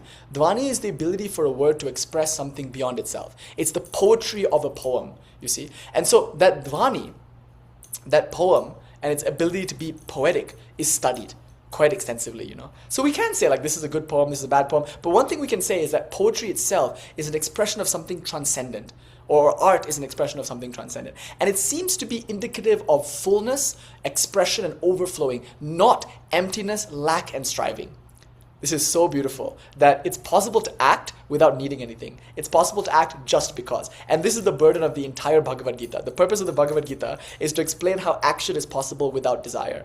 And I often give this example of going to the kitchen and making a sandwich. I'm only doing that, presumably, because I'm hungry. And so a Sankhya teacher might say, you see how action is conditioned by need? It is only a lack that impels me to go to the kitchen and make a sandwich. So Swami Vivekananda, he once said famously that free will is a contradiction in terms. Because if I'm willing, then I'm not free. If I'm willing, I'm being acted upon by at least my hunger. I'm hungry for the sandwich, and the hunger is like this cause whose effect is me getting off my ass, going to the kitchen, and fixing a plate of the food that we have. You know, like that's an action that was caused, it was conditioned by my hunger. It's not free. So in that sense, very rarely do we feel our freedom. We're just doing what the body tells us to do and what the mind tells us to do and what our parents and society, however well-meaning they might be, tell us to do, what our morality and legality tell us to do. Like, these aren't free actions necessarily. They can be, but they aren't usually. They're usually just caused by something. And therefore we feel the burden of our lives because we don't feel like we have control. This is why addiction can sometimes be so disempowering, because you want to do something, but your body and mind wants to do something else. And then when your body and mind, quote unquote, win, notice, you must be something other than the body and mind to be upset when the body and mind win. You know, if you are the body and mind, then you wouldn't feel tension with the body and mind. The very fact that your body and mind is addicted to something you don't want to be doing, that's proof that you're not the body and mind. Isn't that beautiful? Or if you feel bad, it's proof of your goodness, actually. Because if you were really bad and you did something bad, you wouldn't feel bad. But if you do something bad and you feel bad, it's because you're inherently good. Swami Shivananda's claim. Isn't that good? Anyway, so anytime you feel bad, be like, oh my God, I'm so good. I must be, otherwise I wouldn't be feeling bad. Or anytime you feel an addiction, be like, oh, there's a schism now between my body and mind. And then notice, even if you, like, quote unquote, lose that battle, the feeling of, oh, addiction sucks, is really not about the addiction, it's about the lack of freedom. And so you could not do any drugs, or you could do all the drugs. It doesn't change, actually. I don't actually think that people who do drugs are addicts, because I've seen addicts who are perfectly clean and straight and sober. You know, and I know drug users quite intimately and personally, actually, who are totally free. And it's important to remember that it's not the substance, it's our relationship to the substance. And it's, by the way, substance is not just drugs in the traditional pharmaceutical sense. It's sugar, it's validation, it's TV, it's whatever the fuck it is, But it's a lack of freedom when I feel like I'm the effect, whose cause is some physiological or psychological need or lack. You see, so my perceived lack in both body and mind impels me to act, and that's willing, but it's not free. So if I'm free, I wouldn't will. Arguably, if I'm free, I wouldn't act, and if I act, I'm not free. Free will is a contradiction in terms. The Bhagavad Gita begs to differ. The Bhagavad Gita says it's possible to act from fullness, not from lack. So because I'm willing, doesn't imply that I'm being affected by a cause. It doesn't imply that I'm being conditioned. Because I'm willing, it could just be an overflow or what do you call it, like overspill of my own fullness. So Bhairava then is not just the interiority of my being. It's not just sva-anubhava-ananda, the bliss of my own self-experience. It's also, importantly, fullness, the fullness of my being, bharita. So the word bharita is synonymous with Bhairava. So in a bit you'll see the definition of Bhairava is not just inner experiencing or a mind field that's free of all thought constructs. Bhairava is also defined as bharita kara, the one who is full. Bharita, bha, the bha in bharita, and bha in light, like abhasa, and the Bhairava, they're all like dhatus that kind of share a flavor, a linguistic flavor of fullness, transcendence, and yet immanence. A transcendence that includes immanence, and in so doing is full. That fullness, bharita, is also expressive. So kartritva, action, is necessarily the case when you're full. If you're happy and you know it, clap your hands. If you're full and you know it, write a song. And so God is often called a kavi, a poet, whose song is the universe, whose dance is the dissolution of the universe in spiritual realization. So this act is a creative act, and so Shiva is depicted as a creative type. He's a dancer. Right? Ma and Shiva are dancing. And by the way, you know why we like dance? Because it's a very inclusive art form. There's costumes, there's singing, dancers sometimes sing. There's poetry, because dance sometimes is done to a story or to a poem. But more importantly, dance, unlike any other art, is dynamic. Like that's what I loved about playing in a rock band most, is that when I would get on stage, like really my job was not just to play the guitar, although that was like the main thing that I'm supposed to do. What I really like to do is jump around like a maniac. That's my favorite thing about playing live. It's like the energy of being on stage with the people in your band and playing to an audience that's feeding off that energy and supplying to it. It's like you just jump around and you throw your guitar this way and you jump that way, and you like the dynamism of it, the movement of it is what makes rock and roll actually. So we would wear our guitars down real low, and we wouldn't be worried about getting the right notes, because that was not the point. The point was to just jump around and feel energy and project that energy and receive that energy. So Shiva is energetic. He's dancing an energetic dance called the Tandava, thus expressing his Shakti, his will, his activity, which is both knowing and both doing, you see. So he's dynamic in learning, he's dynamic in acting, but he's dynamic through and through. So Shiva's a dancer. This universe is his creative act, and creative acts necessarily stem from fullness. So being full, consciousness, reposing in its own innate fullness, is therefore creative, and the creation here is called Icha, Kriya, and Jnāna. So just emphasizing willing, we can see how knowing and doing come from willing. But let's go further. So willing Icha is not a contradiction of God's fullness. But what about knowing? What is that? And how is knowing different from consciousness? See, Chit Shakti means the power of consciousness. The first question you ought to ask is how Jnana Shakti compares to Chit Shakti. If Jnana Shakti means the power of knowing, and if Chit Shakti means the power of awareness, what's the difference? How is the power of Jnana Shakti, the power of knowing, different from the power of awareness? Is it different to know than to be aware? Here I'd like to open the floor and maybe I'd like to hear maybe some theories that you might have about this. Distinguish them for me. How is knowing different from being aware? Any thoughts? Actually, I'm just asking this question so I can put this zin in my mouth. I want to stop talking so I can put this nicotine patch in my mouth. But while I'm doing this, can somebody tell me what you think about the issue? Is jnana different from chit? Is knowledge different from awareness? And if so, how? Knowledge requires a specific thing to which you're aware of. Which is inherently when you're aware of one thing, you exclude something else. Nice. I won't say anything to that yet, just so I can get the feel of some. Okay, Kalidasi, you want to give it a go? Good job. Yes. About being able to mentally understand something, but not being able to apply it or really infuse it or embody it in your life. Okay, so this from the Kriya point of view would be valid. The Kriya person would say knowing something without embodying it in your actions is not really knowing it. we push back and we say, no, no, no. Knowing is a kind of embodied activity. When I think, I'm embodied actually. And when I act, I'm thinking. You see, so we can say from a Jnana point of view, no, they would reject that and say, I don't have to act it out to know it. In fact, some things, like theoretical mathematics, you can't act it out. Is therefore the knowledge of theoretical mathematics not knowledge just because it's not applied? I think a lot of applied physicists would say that. I don't know what these theoretical physicists are doing. It's all just math. They don't even do an experiment. And for what? What appliance am I going to get out of this that I can sell and get a Nobel Peace Prize for? It's like, no. There are a lot of things that I can think about that don't need to become actions for them to be valuable. And there are a lot of things I can do without thinking, you see? So yeah, like that's good. From the Kriya point of view, that makes sense. But yeah, so cool. Like it's nice to kind of get a few, because notice that they're all emphasizing different things that are all true, and you can see the frames of reference which make them true. Royji, you had something? This is good.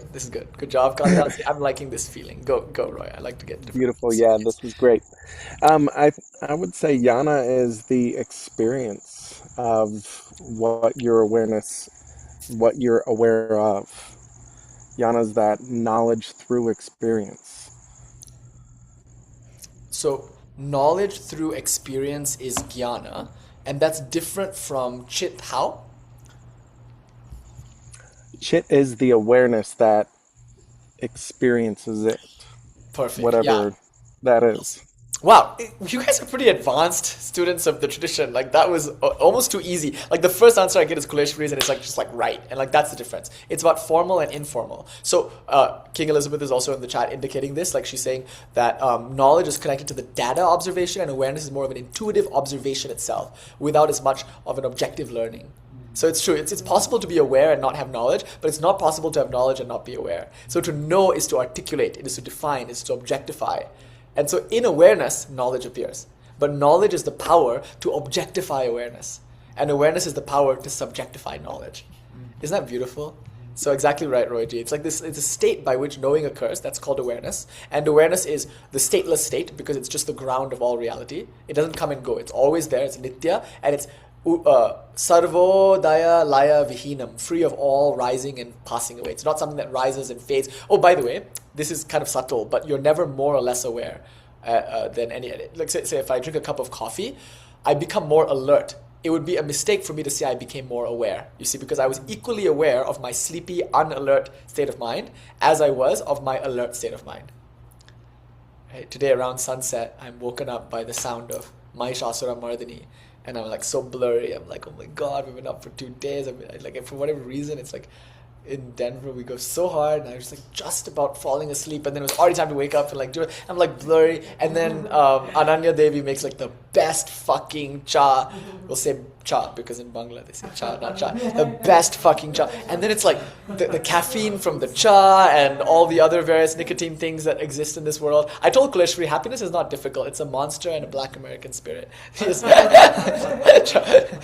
You go all the way around to Charvaka. But I was just like thinking like after this cigarette and coffee, don't worry, I know we're not supposed to smoke tobacco on the balcony, I didn't. But like after a little bit of nicotine, after a little bit of caffeine, I was more alert. But then before that I was sleepy and blurry. But wait, was I more aware after the cha? Was I less aware before the cha? No, I was equally aware of the sleepy mind as I was of the alert mind. But the form of the mind, the feeling of alertness or the lack thereof, that's called knowledge. So jnanam or sankhyanam, actually sankhya is a great word. Sankhya means to delimit. It means literally to count, but it means like point out or observe or delimit. That's knowledge. Sankhya is knowledge. But to be able to sankhya, to count, I must be able to cognize, which means I have to have some formal representative ability. So yeah, data or information, the power to hold data or information in my mind, the power to cognize is called Jnana Shakti. The space in which that cognition happens is Chit Shakti. In one sense, you can see Chit being prior to Jnana. I must first be aware to know. But in another sense, now we're going to be really sneaky and really subtle. Awareness does have a particular kind of cognition, actually, that is both informal and formal. Formal in the sense you can articulate what that cognition is. Informal in the sense that it is not any particular form but contains all forms. So I'm going to ask another question. So you've done a really good job. You've already distinguished between Jnana and Chit Shakti, which happened much quicker than I thought it would, because that's subtle, I think. But this is even subtler. If you were to give a form to the cognition that is inherent to awareness, which we've been thus far calling vimarshana or ananda or paramarsha or chamatkara or vishranti, if you could give a form to that self-reflexive function, what would that form be? Say it in a sentence. Like, okay, there are red roses as well as geraniums and carnations on Kuleshwari's kitchen counter. That's a sentence that expresses a particular form of knowledge. So I know, because I can see, that there are flowers on your counter. I also know from the formal experiences that I had in the past that these are called in English roses, carnations, and geranium. And so because I know both these things, I can express this moment of formal objective knowledge in this sentence. I see and I know that on your kitchen counter, Kuleshwari, you have flowers that are essentially roses, geraniums, and carnations. That's the sentence. Now give me a sentence to articulate the form of the knowledge that is called Chit Shakti, Ananda Shakti, or Ananda. You see, the question itself is really subtle. And we'll take our time here. Just like slowly, let's ease into this question. What is the form of the knowledge that awareness always has of itself? And more importantly, that form contains within it all other forms. But it's not formless because it can be articulated. There's a mantra for it. Yeah, what is it, Kuleshwari? You can do better. Satchidananda is existence, consciousness, bliss. It's you're right, better than the Buddhist shunya, which is that's a form. But Satchidananda is a form, but it's not, I think, the tradition's preferred articulation. Like, there's another way I could have said this sentence. The kitchen counter has certain vegetation on it that blossom with fragrance, and the color red indicates that these are female flowers to be offered to female deities. Like, I'm just rambling. Yeah, I should have just said, on the counter there are flowers and there are roses, geraniums, and carnations. That's a much cleaner form of this cognition than the thing I just said. So Satchidananda is not as clean as it can be. There's something, like Satchidananda is just like existence, consciousness, bliss. What does that mean, actually? Like it's just a thing. It's just a concept, Do you know what I mean? So Shakti. Again, Shakti, what is that? It's concept. Even the word vimarsha is a concept. I want a mantra. Aham. Aham. Right? Roy's got it's aham. I am. Plus ha. By the way, I'm going to ask you, what is the universe? It's word. What are words made of? Phonemes. List all the phonemes. I, u, ra, la, e, I, o, au, ang, ka, ga, nga, cha, ja, nya, da, na, da, na, ba, ma, ya, ra, la, va, sha, sa, ha, ksha. I dare you to try to make a sound other than the sounds we just made. You can't. This is the sum total of all sounds that the human throat can make.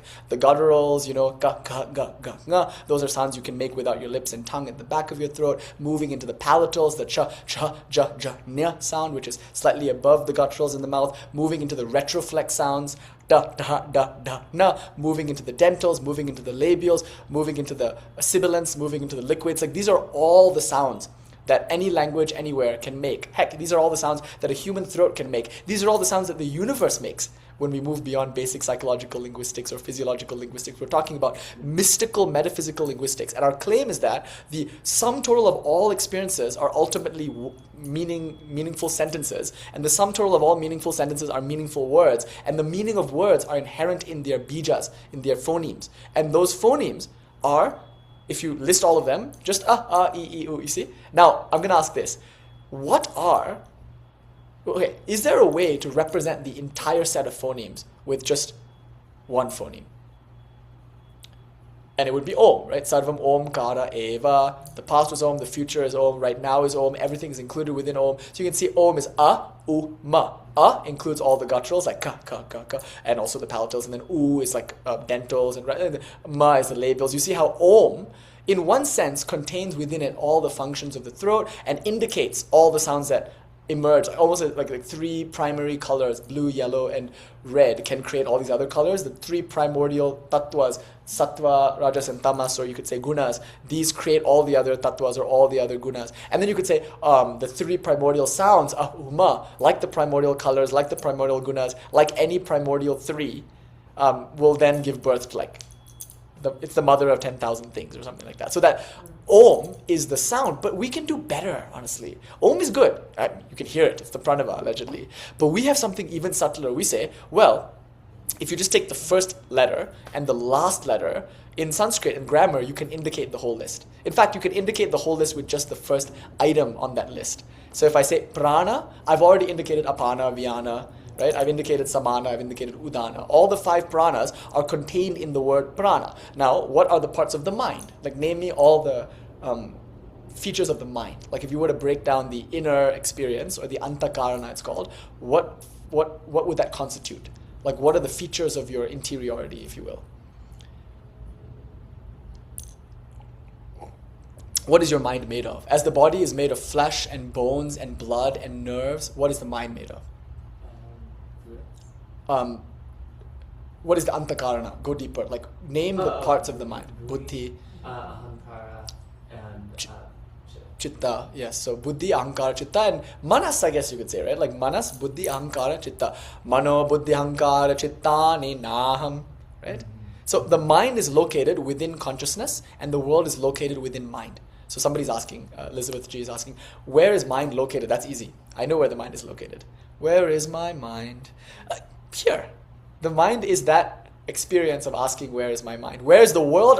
The world is in space. All objects in the world are in Mahakasha, space. Where is space located if not in the mind? The only time you've ever experienced space is in the mind. So Maha-Akasha, space, is located in Chitta-Akasha, mind. And where is the mind located? I can actually answer that question. Because everything that is in the mind, whether it's in the intellect or in the ego or in the memory, it's all going to be within my experience. So I can consciously point towards mental experiences like thoughts and emotions and dreams. So mind is located somewhere, you see. And in other words, it's located everywhere I experience the world, because I experience the world within the mind. And consciousness is located somewhere in the sense that it's located everywhere I experience the mind. But consciousness cannot be located anywhere. It is non-local. It is not locatable. It is the location in which the mind is located, and the mind is the location in which the physical space is located, in which the physical objects are located, which are themselves, as modern physics will tell you, just expressions of mostly space anyway. So space eats space eats space. Now you can see how void devours void devours void. It's all just emptiness eating more emptiness and becoming fuller all the while. Okay, so buddhi, ahankara, chitta, this is manas. But if I say manas, you already know I mean buddhi and ahankara and chitta, because manas means mind. Do you see? If I say manas, the first item on the list, I indicate the whole list. If I say prana, which is the first item of a list of 5, I indicated all things. That's why I think when people study the Buddha, if they're not literate in Sanskrit, they might think the Buddha said suffering is the root, the desire is the root of all suffering. Desire is actually one of many things in a list. It's not just raga or trishna, it's also dvesha, aversion. And so raga, attachment, implies aversion. You don't have to say it. You just say raga, you've already implied aversion. But it also implies avidya, basic ignorance. It also implies abhinivesha, clinging to life. So the 5 kleshas, whether it's avidya, to raga, to dvesha, to abhinivesha. Okay, wait, what's the 5th? I forgot. It's been a while. Oh my god. Avidya, asmita, egoity, right? So like whatever. Like these are all implied if you just say trishna. It's remarkable. Like you can see the Buddha didn't say desire is the root of suffering. He's saying the list which begins with the item desire, implying a series of psychological things, is the root of suffering. And anybody who's versed in Sanskrit could discern that, you see. And similarly, if I say the word it's one item in a list of 49 or 50 sounds. So already contains within it everything. But we say there's an even better way to do this. Is the start. Ha is the end. So the alpha and the omega, if I want to really contain a form, I can't just have a start and no end. You see, I can't just have an end and no start. If I want a form, I have to have a start and an end. So the beginning of the list of all syllables, of all vowels and all consonants is going to be The end of the list is going to be ha. So if I take and ha together, I have an expression of poetic rapture, aha. But of course, putting the bindu there to reconcile the two, we say aham. And by the way, I never have to say it to say it. That's why I don't like Satchidananda, because it's something you say. Shakti is something you say, either aloud or in your mind. I am never not saying aham. Notice, because I'm never not self-aware. I'm aware and I'm self-aware. That self-awareness is a speech act. It is a mantra, and it's ajapa japa. I never have to actually say it or even think it to be saying it. It's an articulation in the most refined sense. It's the most refined form that contains within it all forms, and it is an expression of formlessness. So we are unique in our Shaiva approach in that we can express formlessness in form without ever compromising formlessness, without ever requiring any form. And this we call Kali.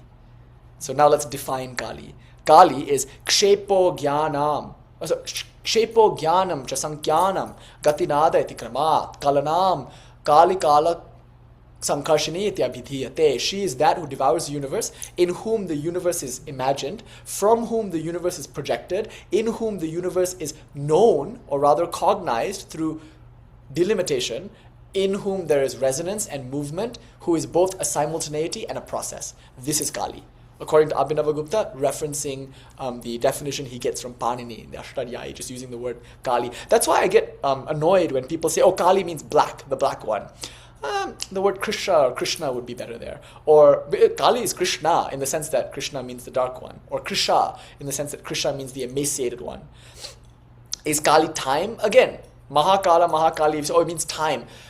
Yeah, among other things, right? Like, so I've had people come to my house and insist that Kali means this. And I'm like, okay, well, show me where in Ashtadhyayi you're getting that dhatu. And show me all the various multivalent expressions of that dhatu, and now justify why you've gone with one and not the other.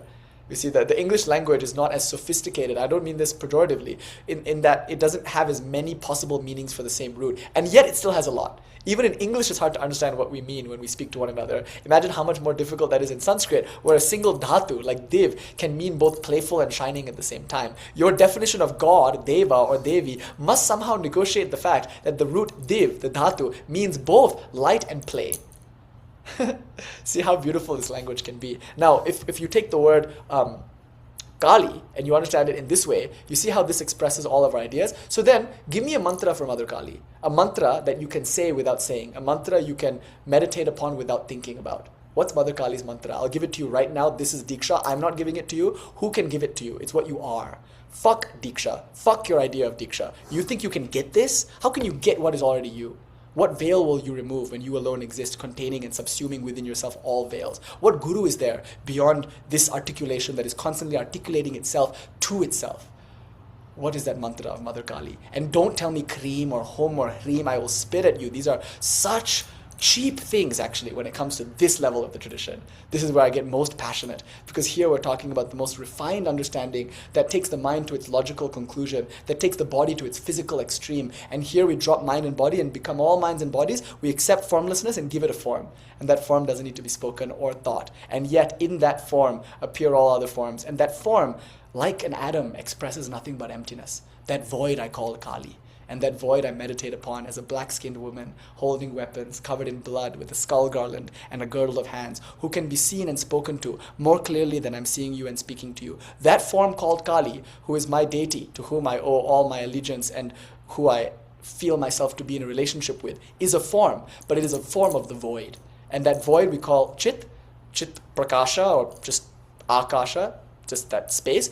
And that space has a form, it has a mantra. What is that mantra? Not cream, not home, not reem. Not any mantra you can say or think. But you can also say it and think it. What's the mantra of Kali?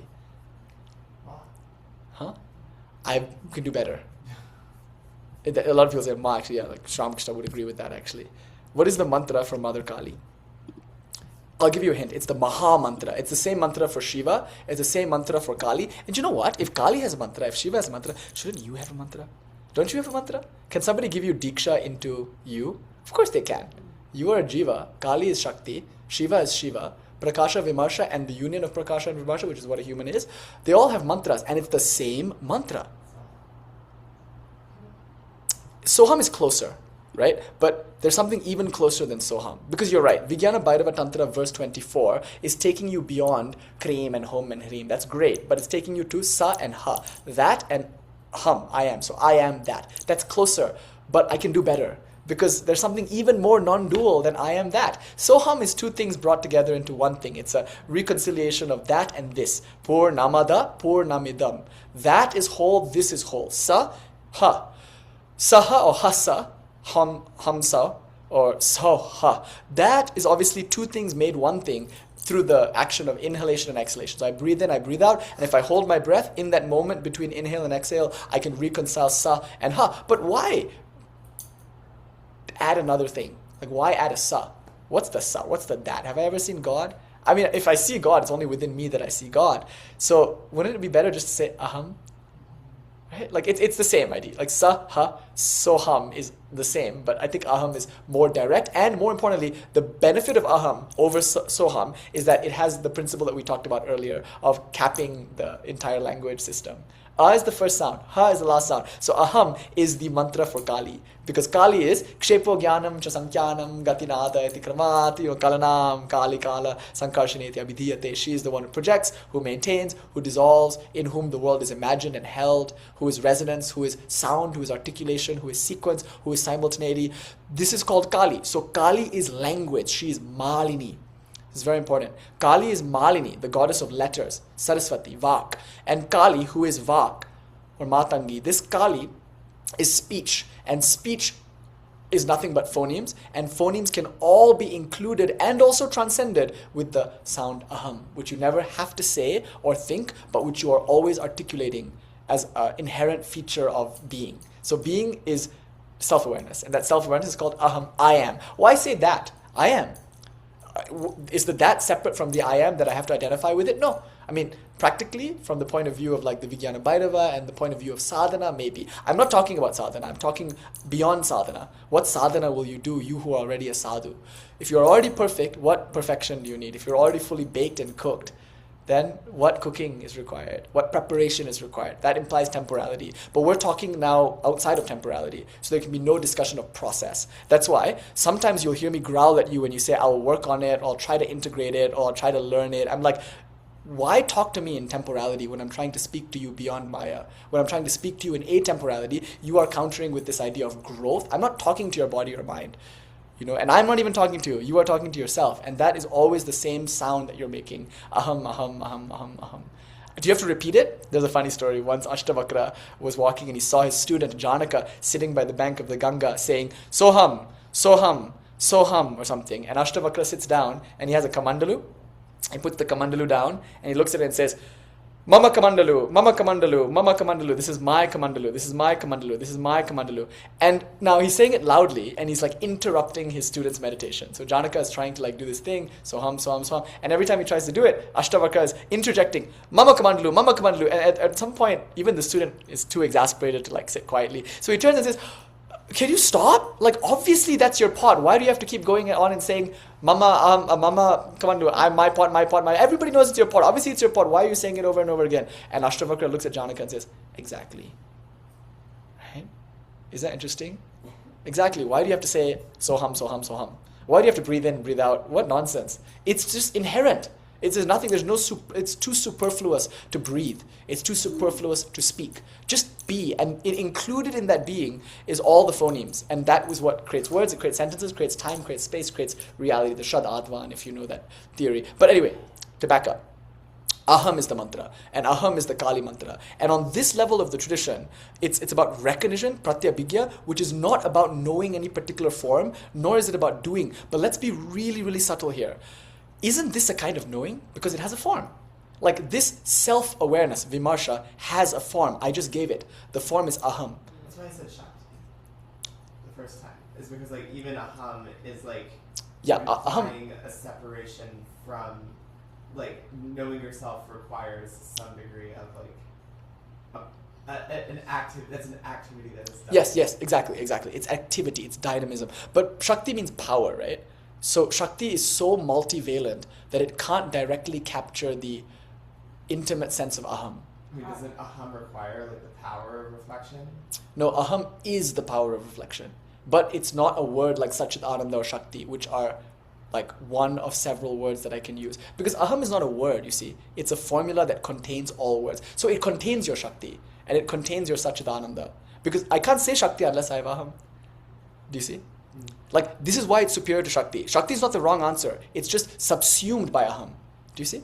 Like, Shakti is a word that describes a concept called power or dynamism. But right now, I'm not pointing to it through a word. I'm giving the mantra, which is a felt sense that transcends words. I'm saying, you guys, Satchidananda will never capture it, nor will Shakti. But it includes both Shakti and Satchidananda. Obviously, saying Shakti is way better than saying table. Shakti is closer to it because you're implying action, you're implying dynamism, which is ultimately the point I'm trying to make. Like the thing that I say next will probably make you think, yeah, duh, it's Shakti. No, it's subtler. I'm saying Shakti is the right answer, but there's a righter answer. Because the righter answer includes Shakti in the way that Shakti doesn't include it. But you're right, it is Shakti. Because what is Shakti if not dynamism? But now, what is dynamism? What is action? What is power? What is movement? Kshepo jnana sankhyanam gatinada itikramat kalanam. What is all of that if not aham, if not you? Do you see, the best word for God is not Kali, it is not Shakti, it is not Satchidananda, it is not even Soham. That's something you got from a book. The best word for God is the word that you've always known, the word that you are, which is a word, aham. It's not silence. If you're saying silence, then there's no articulation, there's no self-awareness, which is the Brahman of Advaita Vedanta. The Brahman of Advaita Vedanta is silent because it doesn't have the self-reflexive ability to say aham until it is united with the superimposition called a mind. It is only in the mind that consciousness becomes conscious. But since the mind is unreal in that system, it's just adhyasa, it's just avidya, then consciousness is also not conscious. Brahman is not conscious. So Brahman is silent. So if you think spirituality is about silence, it's because your metaphysical absolute is not a self-aware mantra or vidya, you see. But ours is a vidya, Kali vidya, Shri vidya. But what is that vidya? That vidya is aham. Aham is I am, and that contains within it the concept of movement and power and dynamism and form, which is all implied by the word Shakti. So the word Ma or Adya or Adi Shakti, these are of course very powerful words because within that word is contained all that we want to say. Dynamism, power, projection, maintenance, dissolution. The word Shakti means that dynamism. But what is Shakti? If Shakti is movement, dynamism, power, then Shakti is aham. And what is aham if not you? See? But now we can make this point that because it's a form, notice how Jnana is not different from Chit. Chit and Chit Shakti is really just the ability for consciousness to say I am, which is a particular formal knowledge. Do you see how now we just distinguish Jnana from Chit? We just said Jnana is formal knowledge and Chit is the formless ground in which all forms appear. But that formless ground has a form. It's called I am. So at any point, whether or not you have formal knowledge, you have formal knowledge. Because at the very least, you have knowledge of the form I am. This is literally the subtlest thing that I think Somānanda says. And it's Shaktism 101. Like you can establish Shaktism within the Shiva world by making this claim. This is the philosophical move that establishes Shakti as inherent to Shiva. Because I cannot be without knowing that I am. But knowing that I am is Jnana. And it's dynamic because Jnana is an action. So if I know something, it's like dynamically the case that I know it. Do you see? To know is like, knowing is an act, isn't it? I know. I can say I run and I can say I know. In both cases, I've implied an act. So this is funny. It's a Spinozan kind of joke. So Spinoza says there's this world of extension, there's this world of thought. Descartes was not able to resolve that duality. What's the relationship between physical world and mental world? And Spinoza says this is the relationship. There are two ways of looking at the same thing. Spinozan non-duality sounds a lot like Ramakrishna's wriggling snake and still snake, you see. So it's two ways of looking at the same thing. Okay, cool. Now the question is, who is better at sports? Stephen Hawking or Usain Bolt? Presumably we know who these people are. Usain Bolt is the Olympic runner, yes? And Stephen Hawking is the Cambridge black holes astrophysicist guy who wrote The Brief History of Time. Mostly he taught and wrote and thought within the context of multiple sclerosis. Is that what he had? It's a kind of muscle dystrophy, and he's like melting in a chair, and he can't speak. His vocal cords are gone, so he's got a machine that helps him speak, and so he's sedentary. The point here is he's a thinker who is sedentary and who's having his works being transcribed. Usain Bolt is running. Thank you, cerebral palsy, something, right? Like he's physically incapable of moving around, but he's active in that he's thinking. Usain Bolt is literally running down the track. So now my question is, who is the better athlete?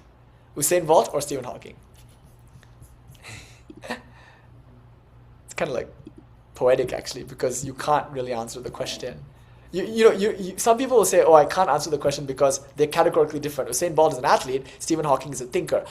If you make that distinction, you've distinguished between kriya, action, which you consider to be something you do with the body in the world, and you've distinguished that from thought, which is something you consider to be done in the mind. But wait, isn't there a physical component to what Stephen Hawking is doing? It might not be in his legs, but it's in his brain. Couldn't you, like as a neuroscientist, point to like parts of his brain that are lighting up when he's thinking this thought as opposed to that thought? When he's dreaming, isn't there a physics to dreaming, or at least a neurobiological sign that a person is dreaming, or a person is remembering, or a person is visualizing, like the prefrontal cortex like lights up when the person thinks about the future, or like, I don't know, the amygdala lights up. Like it's easy to say that there's a physical expression for a mental movement. Can you say Usain Bolt's thing is entirely physical? Obviously not. Athletes, like it's a head game. Like two people might be exactly the same physically, but what determines that one person will win the race? Something subtler than just what the body can do. It's how the mind can push the body beyond what physically was even possible. That's mental. That's psychological. Can you say that what Usain Bolt is doing is entirely described by physicality and biology? Can you say what Stephen Hawking is doing is entirely delimited by psychology? Do you see the answer? The answer to this question is that you can compare them actually, because you can think of them both as athletes, both are using their body, or you can think of them both as intellects or philosophers, because both are using their mind. And so what this thought experiment does for us is it challenges our tendency to say the body is the body and the mind is the mind. What you do in the mind is being done in the body. That's why Hatha Yoga is as much a philosophical exercise as what we're doing now is a Hatha Yoga practice. Because I'm saying words, those words create meanings in your mind, and to hold those meanings in your mind is the same as holding a yoga pose. Both are equally physical and both are equally mental. Do you get a feel for that? So then, what is God's Kriya Shakti? Is Jnana Shakti. What is God's Icha Shakti? The will to know and to do. But can you differentiate the knowing and the doing from the willing? No. You know and you do because you will. But when you know, you do. And what the ultimate action is a kind of knowing called I amness. So aham tva. To know that I am is an action. It's also a formal knowledge, which is situated in the blissful informal knowledge, which is a desiring God that we call Kali. So notice now how we presented 5 things, but then we showed how they're actually one thing. That's the cool thing. What we just did is we said 5 things, and then what I just did in the last 20 or 30 minutes is say one thing described in 5 different ways. But the fact that you can say 5 things to describe the one is important. And the fact that you can say one thing to describe the 5 is important, because it sets up, at the very least, a cool conversation. And that's all that Tantra is, a cool conversation between God and God's own self called Shakti. God talking to himself, or God reflecting upon herself, is called Tantra. Tantra is not necessarily a genre of spiritual literature or a series of texts. It's not necessarily a practice. Tantra is a conversation. It's a dialogue. And that's what this universe is. And what is it a dialogue of? The one and the many. The static and the moving. Shiva and Shakti. And another way to say dialogue is sex, because sex is a conversation, and conversation is sexual union. So Vaktara means both mouth and yoni. So Kali is speaking, but she's also fucking. And the kind of speech that is pleasurable is as satisfying as sex. And the kind of sex that is truly intimately connected is as communicative as speech. All speech act is an ejaculation. All orgasmic release is an ejaculation. Tantra is the dialogue of Shiva and Shakti. It's their mutual, shared, simultaneous ejaculation. That we call Icha. And we can only talk about it poetically, in metaphors. The Icha to make love, or the Icha to express yourself. Just before you say the word, or just before you enter into the yoni, or just before you feel the lingam entering into you, not to be heteronormative here. Strap-ons exist. Like scissor or no scissor, like the experience of sexual contact, or the experience of intellectual contact, with, by the way, some people call intercourse. I once read a book and said, reading is great, you can have intercourse with greater minds. I'm like, that was fucking cool. The use of the word intercourse, which typically means like physical sex act, to mean intellectual union with someone. In both cases, there's a desire. And that desire moves you into the sexual contact or the intellectual contact, into the kriya or into the jnana. That desire, prior to the expression, is what is called icha. You see, so it's hard to explain, it's hard to put your finger on it, but you just see it. You see it with Radha, the way she longed for Krishna. You see it with Ramakrishna, the way he longed for God. You see it with Vivekananda, the way he longed to worship God incarnate as every being in the universe. That longing, that desire, that we say is sufficient. So if you don't do any rituals, and if you don't do any study, you can still realize God if you just have that longing. So you'll see Sri Ramakrishna, whenever you take any question to him, if it's a jnana question, watch how he dissolves it into icha. Haven't you noticed? All throughout the Katamrita, he's just like, it doesn't matter what you think, it matters how you feel. Or you'll say, what do I do? He says, it doesn't matter what you do. It doesn't matter what you think God is, that's jnana. And it doesn't matter how you think you ought to approach her, that's kriya. What matters is that you approach her with intensity, sincerity, and will. So in our conversations about Tantra, I will teach you how to do Tantra, but I don't really care.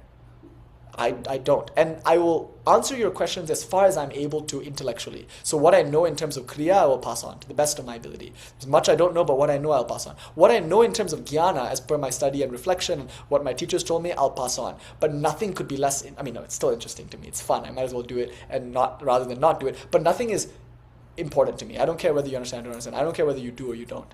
Right? Like that's secondary in our community. Primary in our community is icha, sincerity, will. That's why if you get frustrated, you're like, oh, he's not answering my questions, or he's not teaching me how to do tantra. Like, rest assured, it's because I'm content with, at that moment, your expression of sincerity, your desire. That's a practice. And so why then do rituals? Why then study? Why have this conversation? Because it nourishes desire.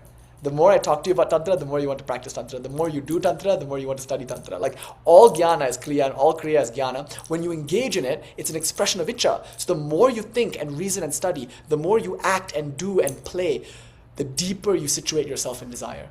It is an expression of desire, and necessarily it can take you deeper into desire too. So just do rituals unendingly. Do lots of rituals. Do long rituals. Do many rituals. Study unendingly. Read and contemplate and discuss and reflect. And the more you do these activities, whether jnana, kriya, both or one and not the other, just see how what is really happening is your will is being articulated.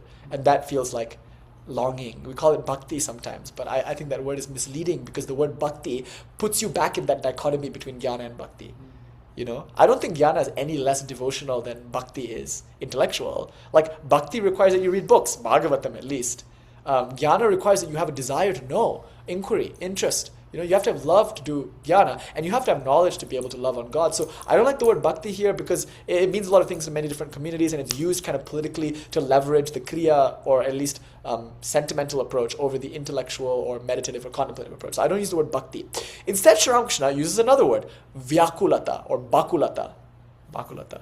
And you'll see that word is exactly the definition of bhakti that Narada gives in the Bhakti Sutra. Parama vyakulata, Narada defines as intense anguish at being separated from God. That's a sentimental, poetic bhakti way of thinking about it. Or it's the tremendous curiosity to know. So whether it's curiosity to know or a feeling of anguish that comes from separation, it's hard to describe. It's only elliptically pointed out as this intensely agitated, but also motivating and inspiring and inherently dynamic state.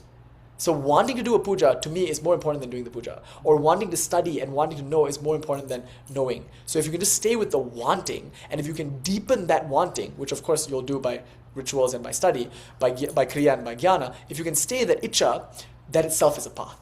So if you take these three words, icha, jnana, and kriya, you can then understand the three modes of tantric practice with reference to them. So all those practices that are called shambhava, notice those are the ones that are almost impossible to talk about.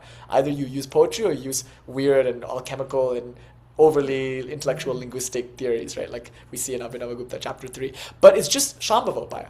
And the Vijñāna-Bhairava is very shambhava upaya oriented. In one sense, bliss practices are shambhava upaya, because when you're happy and you know it, that's a practice. So anytime you're hungry and you eat, just be there and feel your fullness. Right after an orgasm, or right after you hear a beautiful piece of music, just sit in the silence and savor the fullness and satiety of listening to a moving piece of music, or while you're listening to the music, or while you're eating the chocolate cake, or while you're having sex, or while you're laughing at a joke. In that moment of bliss and fullness, if you can just stay with that, you're doing Icha Shakti type practice actually. See, Icha, will, desire, and fulfillment, longing, like all of that is called Shambhava Upaya. So, we also call it Sukha Upaya, the path of bliss, the path of pleasure, and so much of Vamacharya uses elements of that. In chapter 4 of Tantrasara, Abhinava says the whole reason puja is supposed to be beautiful, the whole reason we offer flowers and incense, and in Kalidasi's case, bubbles, like the whole reason we do that is because beauty is part of Icha Shakti. It's part of willing and yearning and longing and loving. But also, importantly, it's not just about bliss, it's also about intoxication, because arguably when you're using panchamakaras, meat and fish are supposed to be intoxicating. The wine and the drugs, they're all like hallucinogenic or narcotic, or at the very least they do something to you that presumably if you know what you're doing, you'll like. Meat should be tasty, fish should be tasty, especially so if it's like forbidden to you. Drugs should be fun for certain people. Some people, they just don't have fun with drugs. Other people do, and it's not about the drugs, it's about that person. And again, meat and fish don't have to be pleasurable, but I think the assumption is that they are. For a lot of people, eating meat is nice, eating fish is nice, doing drugs is nice, drinking wine is nice. So much so that they call wine liquid ananda, bliss incarnate. The wine is called Bhairava, or Sudha Devi, the goddess of nectar. So the whole purpose of divinizing wine is actually a fetishization of, a divinization of, and a spiritualization of pleasure, bliss, fullness. Which doesn't have to be meat and wine and drugs and sex. It could just be music or art or laughter. And all that's represented in the Vijñāna-Bhairava. These are all Sukha Upaya type things. And notice they're not about puja, but puja includes them. They're not necessarily about learning, but learning will include them when they use poetic devices and phrases like the ones I use when we talk about sex or education or something. You know, it's poetic, it's pretty. Hopefully these words are pretty. Like, as I speak these words, I'm attempting to make them pretty. I don't just want to say what I mean, I want to say it in the most poetic and beautiful way possible. And more importantly, I want it to be spontaneous and extemporaneous. You know, because I think that improvisational flavor is also beautiful. There's something inherently beautiful about improvising poetry. And more importantly, there's something inherently poetic about these ideas that I'm expressing. And it's important to me to use metaphor, to express with my hands and with my face. It's important to make jokes. All of these things are important to me because there's an aesthetic component to what I'm doing. And so to enter into this attainment, I must entertain you.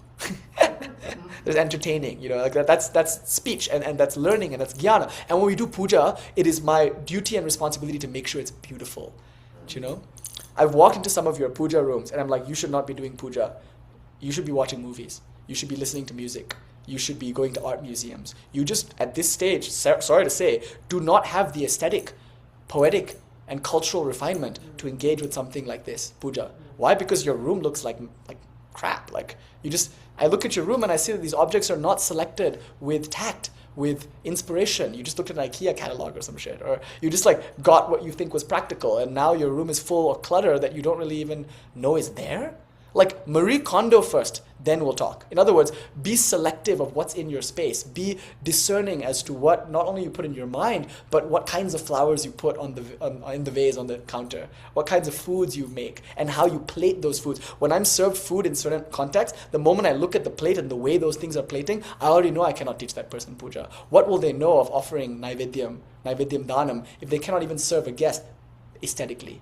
The plate must be beautiful. The plating must be beautiful. The gesture of giving the plate must be beautiful. The space in which the food is consumed must be beautiful. The person must be beautiful in speech and in mannerisms. Beauty, artistic, poetic cultivation is the heart of puja, and that's called ichha-shakti, shambhava. So it's your responsibility, it's your duty to cultivate your artistic ability, whether it's writing poems or speaking poems or dancing or playing music. There's a role for art in our tradition, and it's like inherently spiritualizing to contact beauty through art. And with that refinement, then you come to puja. Wonderful. That's the ichha-shakti component, you know. So puja, when you're doing puja, when you wave a flower, it must be beautiful, you know, and it is. It's inherently beautiful. A flower is beautiful, and moving the flower is beautiful. And so you can will it to be beautiful, and you should be attending to the beauty of that gesture. So everything you do in puja, whether it's pouring water or whirling a flower, it should be like a dance. Everything you say in puja, we often sing. You know, we don't just say, you know, Om Vishnu Om Tat Vishnu Paramam Padam Sada Pashanti Surya. Even then, it's like, it's impossible for me to speak without implying rhythm. See, like, if you just forget my words for a while, I'm just going to say a bunch of things. Just don't focus on the meaning of my words. Instead, just connect to the rhythm of the way these words come one after the other. Notice how sometimes I'm lengthening, other times I'm like speeding up. There's a drum. That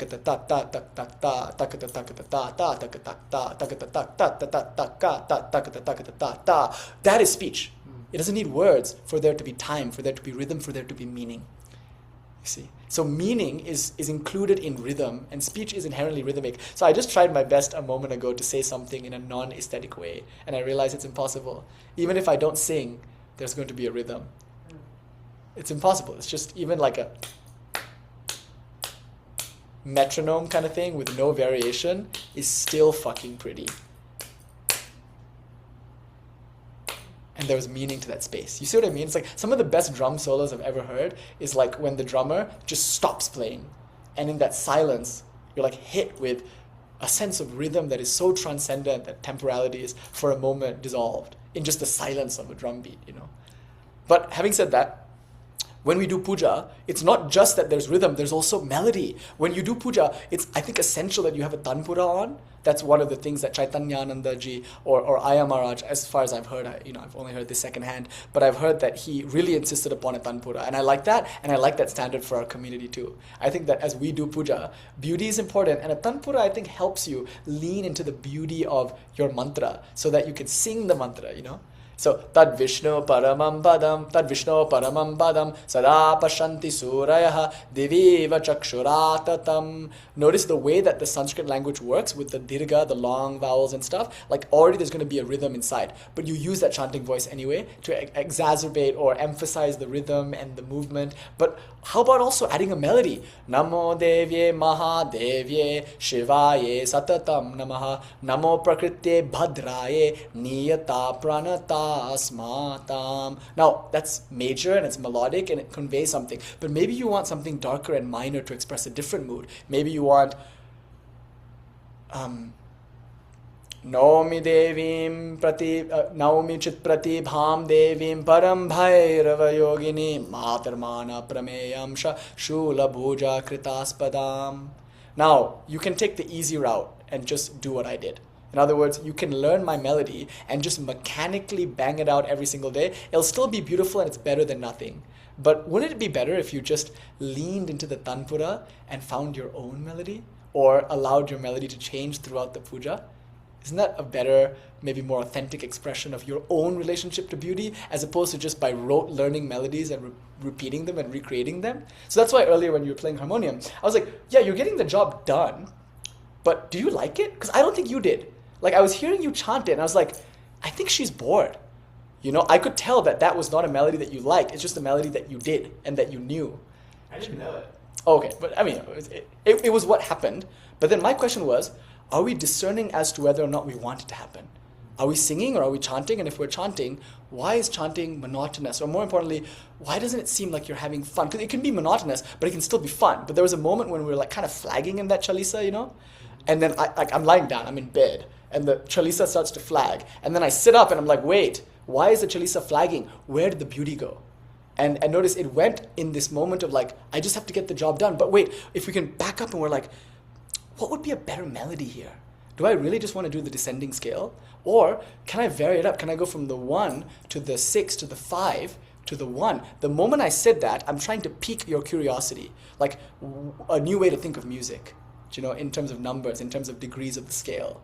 Like I want to introduce Jñāna to that kriya, but I'm going for icha, for beauty, for the aesthetic sense of like, I learned something new about music, or I learned a new melody, and it's pretty actually. I like it. It's aesthetically pleasing. You see, that was the purpose of that like moment that we had just now.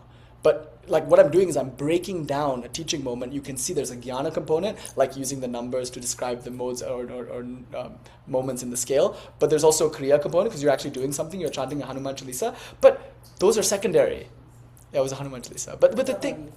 Huh? Oh, but that was also, we also did the light. That was gorgeous, right? Like there was tanpura on, the incense was on, the fire was burning. What a difference that made. There was a flavor. And that's why when Indian aesthetics are the question, like, what time of day is it? What raga is appropriate for that time of day? Is it the time for Rag Bhairavi? If not, then Rag Bhairavi won't be the most aesthetically pleasing thing you could do right now. Yeah. Or like you could say like, okay, like if you have C major, there are no sharps, no flats. That gives you a certain range. That might be preferable to F sharp, even if F sharp is more in your register, because it might limit the kinds of things you can do both in the harmonium and the voice, because F sharp has a lot of sharps in it. But if you prefer like being able to sing in key, then you will take a smaller range for a more effective range. But these are aesthetic choices. Do you see how they have nothing to do with the words, the pronunciation, or even necessarily even the scales, or even the understanding? Those are all in service of Icha. So I'm now leaning towards Somānanda, leaning towards Ramakrishna, and I'm presenting Icha as the main thing. You see, because if the world is God's play, then when you do puja, it must be your play. Yeah, and what I deduced in that moment was like I was tired and I didn't want to sing the Chalisa. And so I sing that Chalisa. Yeah, right? Isn't that beautiful? It's like, how do you feel as you do something? That thing that you do will have the expression that you feel. That's called mudra. Mudra means any inner state outwardly expressed. So the mudra of that Chalisa was, I'm kind of tired right now. Like, I don't really want to be doing a Chalisa. My question is, why didn't you stop right then and there and do something else? Like, why did we feel like we had to finish the chalisa? I guess for the process of like learning how to like stick with something that I don't want to do. Let's just do what we want. Let's stick to what we want and do that. I thought you stopped it. Oh, I finished. Yeah, Shiva. But yeah, and there's another teaching there too about like forms that are being maintained beyond their function. Like the function of the chalisa is to connect you with a feeling. But if the feeling is there, what then is the use of the form? Why not just drop it then and there? Do you know what I mean? Like not create like the negative association. that I have to finish it, or oh my god, I should have finished it, but I didn't finish it. Like part of my 44 thing, I don't actually intend to get to 44. I just want to show you that it doesn't matter that we do. But more importantly, that the very fact that we said 44 helped us do 20. You see? Am I going to realize God after 44 chalisas? Maybe. But I'm just as likely to realize God after one chalisa. So why did I say let's do 44? Well, because the form serves something. The moment it doesn't serve that, drop the form. That's an Ichcha-Shakti orientation. You'll see with Ramakrishna, it gives him tremendous flexibility to say, it doesn't matter what religion you are, and you can like swap if you want. The main thing is to ask whether or not you love God and feel that love of God growing, and more importantly, if your forms are supporting that, keep them. If they're not supporting that, drop them, whatever they are. You know, and like, can you imagine the badassery of just getting to the chalisa somewhere in the middle and being like, yeah, I'm not feeling it, and getting up and doing something else? For some people, that looks like a lack of discipline. For me, it looks like a stubbornness around forms when we insist that we should do something that we don't want to do. Bob's not there, that is Yes. pointless. Yeah. What we want to do, Ichcha, is more important than what we know. And it's more important than what we do. Because if we do something that we don't want to do, it'll be boring, or worse, it will be spiritually retarding. And more importantly, if we know, but we don't will, then again, we won't even know because we won't learn. But then what's the point of that knowing? It'll be just empty knowledge. It won't be the knowing that comes from loving, and it won't be the doing that comes from loving. It's that love that matters, and art is the secret sauce here. And puja is artful. Our philosophies are artful. And they're not meant to be matter-of-fact or scientific or direct. They're meant to be poetic and symbolical and elliptical. So this is the practical advice that I want to offer with regards to this piece. Let the tantra puzzle you. Do you know? Like, watch the scientific tendency of the mind to try to understand everything directly and consciously and literally. The tantra is not meant to be understood directly, consciously, or literally. Watch how that tendency to understand things literally will translate to a fastidious fussiness in doing things precisely. You want to do the right thing. And notice, like yesterday we were talking about the koshakushi. Did you notice my disinterest in our conversation around how to put the flowers? I'm like, just do it so it's pretty, girl. I'm like, right? Like, I'm just like, and you're like, which flower? I'm like, I don't know. I mean, like, there's an instruction. But notice, it's just like kind of like helpful to have, because saying we'll do 44 allows us to do 20. Saying you should say namaha or om, you know, while you pour it, like, it's not that important. You see? I don't care. You don't care. And Ma doesn't care. But we try, and what we're trying for, again, is not the form. Like this is so important for me to express. What I'm saying here is that as a community, when we learn Tantra together, we're learning love and beauty and art, which actually cannot be taught. I've just always heard that it's like there was a Swami once who told me, like, in regards to this exact conversation, he said you have to learn classical before you learn jazz. I don't know. I don't think that's true at all. Why is that true? Some people have learned jazz who never learned classical. Aren't there examples in this world of people who've learned jazz who have never learned classical? Yes! In fact, most of them. Dude, they were black. They had no chance to learn classical music. No classical institution would accept them. Jazz was invented because they could not learn classical. And they had to do something to express the love that was in their heart. And so jazz was invented. What, you have to learn the rules to break them? True of John Coltrane, but I think some other people never knew the rules. They just intuitively did stuff. And then other people came along and they were like, this is a theory behind what they did. And they weren't thinking about that. They were just doing what they fucking wanted. You see? Why is it true that you have to learn classical before you learn jazz? No. You know, why is it true that you have to become God when you already are God? I'm not contradicting that sadhu. I just disagree with them. And I'm contradicting them. But with love and joy and acceptance. I'm happy to debate other schools of thought because I can point to many examples of people who didn't learn classical who are jazz legends. So what happens to that claim now, huh? Yeah. Yeah. Okay, so having said all of that, let's not be too fussy about what exactly the direct, literal meaning of things are, but let's not be too sloppy about it either. Somewhere in between, right? Or let's not be too sticky around how we do something. A lot of people get really kind of like stressed about that. And others become, like some people get overwhelmed and stressed. Others just become overwhelmed and like lapsadaisical. But Shaktism is a dynamic movement between two poles. That's what I was trying to go for with the A and the C. I'm like, the A minor is a minor, it's like a new moon. The C major is a full moon. The interval between a first and a sixth is the biggest melodic interval that sounds nice. First and seventh is bigger, but it's a bit tense. But between 1 and 6, that is the biggest possible thing. So what I was trying to say is that if you use that, as opposed to that F sharp thing that you're doing, if you did A to C, you would have more space within that one interval, 1 to 6. That space will give you a little more expression, you know? But like having the dynamism is what we're looking for. Like, the more there's polarity, the more there's a dynamism. If you resolve that polarity, you lose the dynamism. So if I say, fuck puja, don't do puja, forget all the rules, you've lost dynamism. But if I say, only focus on the rules and forget free expression, you've lost dynamism. If there's only jazz and no classical, you've lost dynamism. We want jazz and we want classical, and we want people who only do jazz and people who only do classical and people who do both jazz and classical, because that model is more dynamic than the model of there's only jazz.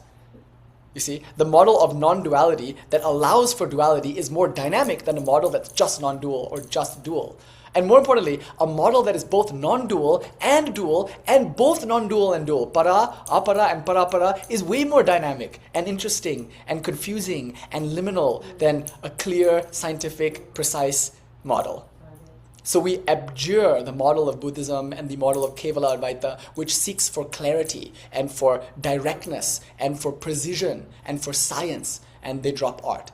And we abjure those traditions that go just for art, that have no desire to intellectually articulate in a precise and scientific way what is to be done and what is to be thought. What we want is mad.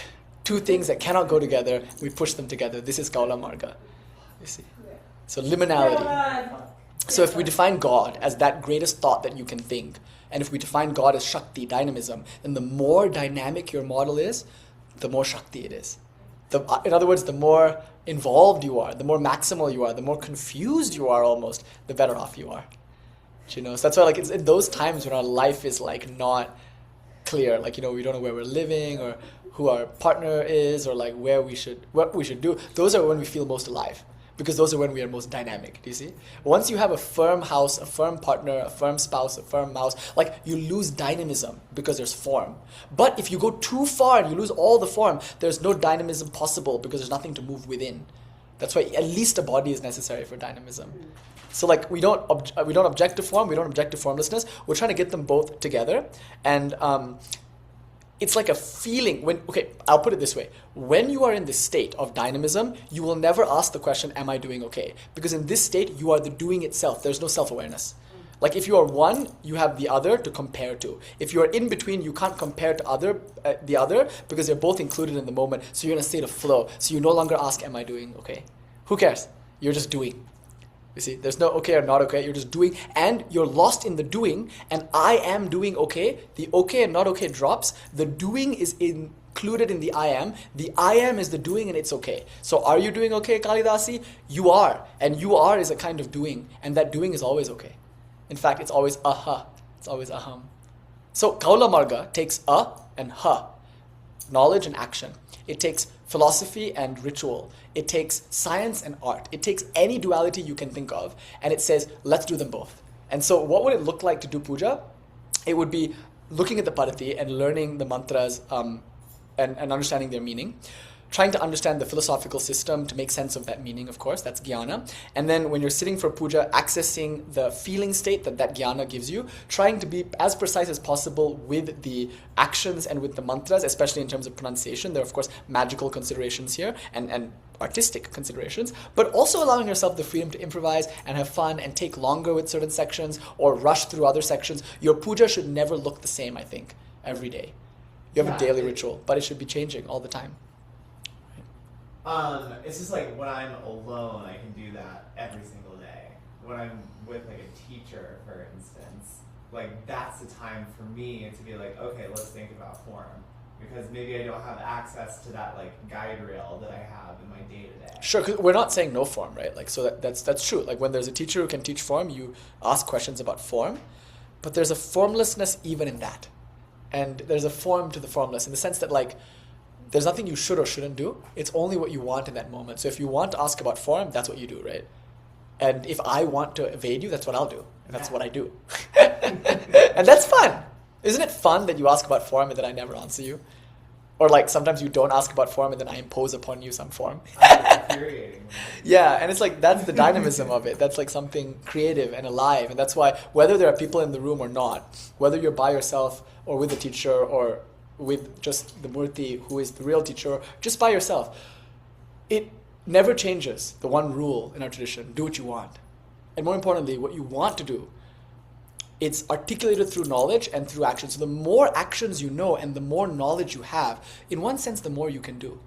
So learning a padati is a matter of trying to expand your knowledge. So that's what I'm going to put before you now. I'm going to put in front of you a padati, and it will give you mantras that you've never heard before probably, and it will add to the mantras you already know. That's valuable, right? It's valuable to increase your repertoire of mantras. It's also valuable to increase your repertoire of actions. So the padati will show you mantras, it will show you actions, but what it can't show you is what I'm trying to emphasize. Like how Tantra works is it uses Jnāna and it uses Kriya, both of them equally, in order to cultivate and nourish and ultimately situate yourself within Icha. That is the goddess. The act of desiring is your darshana of Kali. And so to deepen that desire and to let the unimpeded flow of that desire express itself either in the form of knowledge or in the form of action, that's the real instruction here. Yes? Okay, so the padati cannot give you that, but it can. It can nourish that. So when you look at the padati, the way to interact with it is to not be overwhelmed, because again, it's not about the form or the knowledge, but also to interact with this reverence for the form and knowledge as something that can both nourish and express your Icha. So that's why in the past, I have never wanted to give a padati. Like I didn't want to formalize the ritual and say this is the daily ritual, because I was really afraid that you would take me seriously and just do that. Be like, okay, this is the community's padati, these are the mantras, this is the sequence, and this is how we do it, so let me just do it that way. So instead, what I wanted to do was have puja classes once a week and then just one by one walk you through a few different mantras. But then I noticed I was just using one padati. So then I tried to change it up a little bit and just jump to a different padati. Then I realized that it was a bit too formulaic because we were just following the sequence of the padati. So then I decided to skip around. So basically my puja series is my attempt to break up the forms and the sequences and present as many as I could to create a kind of chaos in which you can then discern what's meaningful to you and what isn't, and then you can make your own padati. So right now there's so many of them floating around. There's Shani Deva's padati, there's Jayarata's padati, which is excellent. They're all written not only for their own personal practice but as an offering to others. So Jayarata's padati is immensely helpful. It can be published as a book, and if you buy it, it will walk you through not just puja, there are pictures in it, demonstrations of mudras and cool chakra diagrams, and Shaniji not only has this tattva map that he designed himself, yantras that he designed himself, but he also has philosophical things that he felt was valuable that he himself put in the padati. I never told him to put the view in there. He just did. Because it's his padati, And that's the thing that we're sharing. And so he made it a gift to everyone. And Jayarata makes his a gift to everyone. And Viranataji shared in the Kula chat also, there was a picture of one of his padatis. That makes me happy to see you all have your own padatis and you're doing your own puja based on the resources that you're getting here. That's been my hesitation thus far around sitting down and articulating a padati. Because I want to rip it up the moment we have it and change it up the moment it's fixed. So I thought it would be cool to just have a maximalist padati, a padati in which there's all these different things, which if you want can be used as a daily ritual, but should really just be used ideally as a database. And I think there will come a time when everything in that padati might have meaning to you, when you might want to do the whole ritual. And there might come a time when you have the capacity to also, in terms of just having more time for your ritual, more inclination. By the way, I never believe it when people say they don't have time. What they mean when they say they don't have time for something is that they don't have inclination. And by the way, inclination defies all odds. It does weird things physiologically and psychologically. Recording in progress. Oh, if you really want to know something, if you really want to know something, by the way, I'm not going to put the padati on the screen, so you don't need to look at the screen or anything. But if you really want to know something, sometimes you can go beyond a lack of resources. You can intuit. If you really want to know something, and there are no resources or materials to teach it to you, you can just learn it spontaneously. A lot of people, say Tesla or whatever, they've learned things like that. They just, as Tesla said it beautifully, said something like, I wrested from nature her secret regarding electromagnetism.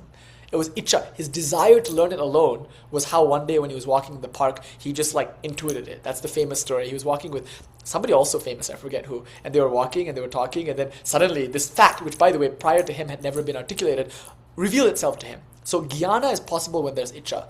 Kriya is also possible when there's Icha. When you really want to do something, oh my God, I know a lot of drug addicts. And they've really inspired me because I've seen people do things that they never thought they could do, that I never thought they could do, that their parents never thought they could do in order to score their drugs because the inclination is there. They need to score so badly that there's no length that they will not go to. I mean, that's inspiring, isn't it? Swamiji pointed it out somewhere. If you really want to, like, the trope where there's a will, there's a way kind of thing. If you really want to, you can transcend physical limits. You know how the mother picks up the car to get the baby? That's an important point. It's not a miracle. It's a demonstration of a psychological and physical fact. Will trumps, no, subsumes, no, is expressed through knowledge and action. Knowledge and action does not create will. Or rather, they're inflections upon will. So you could do anything. So I don't really believe you when you tell me you don't have time, because I don't believe in time. So how can I believe you when you say you don't have time when I haven't yet accepted time as you have? You know, that's the thing. It's like, you do have the time. The question is whether or not you want to, and you don't have to want to. The problem is people are like, oh, if you wanted to, you would make the time, as if you should want to. But I'm saying you should do what you want. And if the reality of your wanting is not to do a 5-hour puja, by all means, don't do a 5-hour puja. Instead, if you want to do a 5-hour puja, it's sad if you don't have the resources for it. So if you're here now, 2.5 hours into the conversation, it is likely the case that you want more, whether it's in terms of knowledge or kriya. Like, this is what the Padati is trying to address. Jaima, you guys. Hey. So I'm going to try to present more. Jaima. But it's with no obligation. It's with no real formal attachment. So with great joy now, I'll present you a work in progress. We're just done with the introduction, just presenting a view and a kind of contextualizing conversation around what the Padati is. Then I just took a bunch of Padatis, 4 or 5 different Padatis, and I'm copying and pasting pretty much everything in those 4 or 5 different Padatis and just bringing them together into a central document. Now the work before us is editing, formatting, sequencing, translating, and then of course refining. So the Devanagari will be, of course, transliterated into IAST, but some of my Padatis are not digital, so that means we'll use OCRs to take the non-digital stuff and digitalize it, and then we'll try our best to proofread that to make sure the OCR doesn't fuck up. Sometimes a bija mantra Halim can be misread as Harim, and the OCR might digitalize it wrongly. So that there's one place where we have to work very hard to be precise. But then once we have that, we then need to transliterate it, and errors can happen there too. Having transliterated it, we now need to find a way to present this information in a way that's not a 500, 800 page document with both Devanagari and transliteration. So a choice needs to be made there. Do we put it out as just transliteration and also alternatively as just Devanagari, or as both?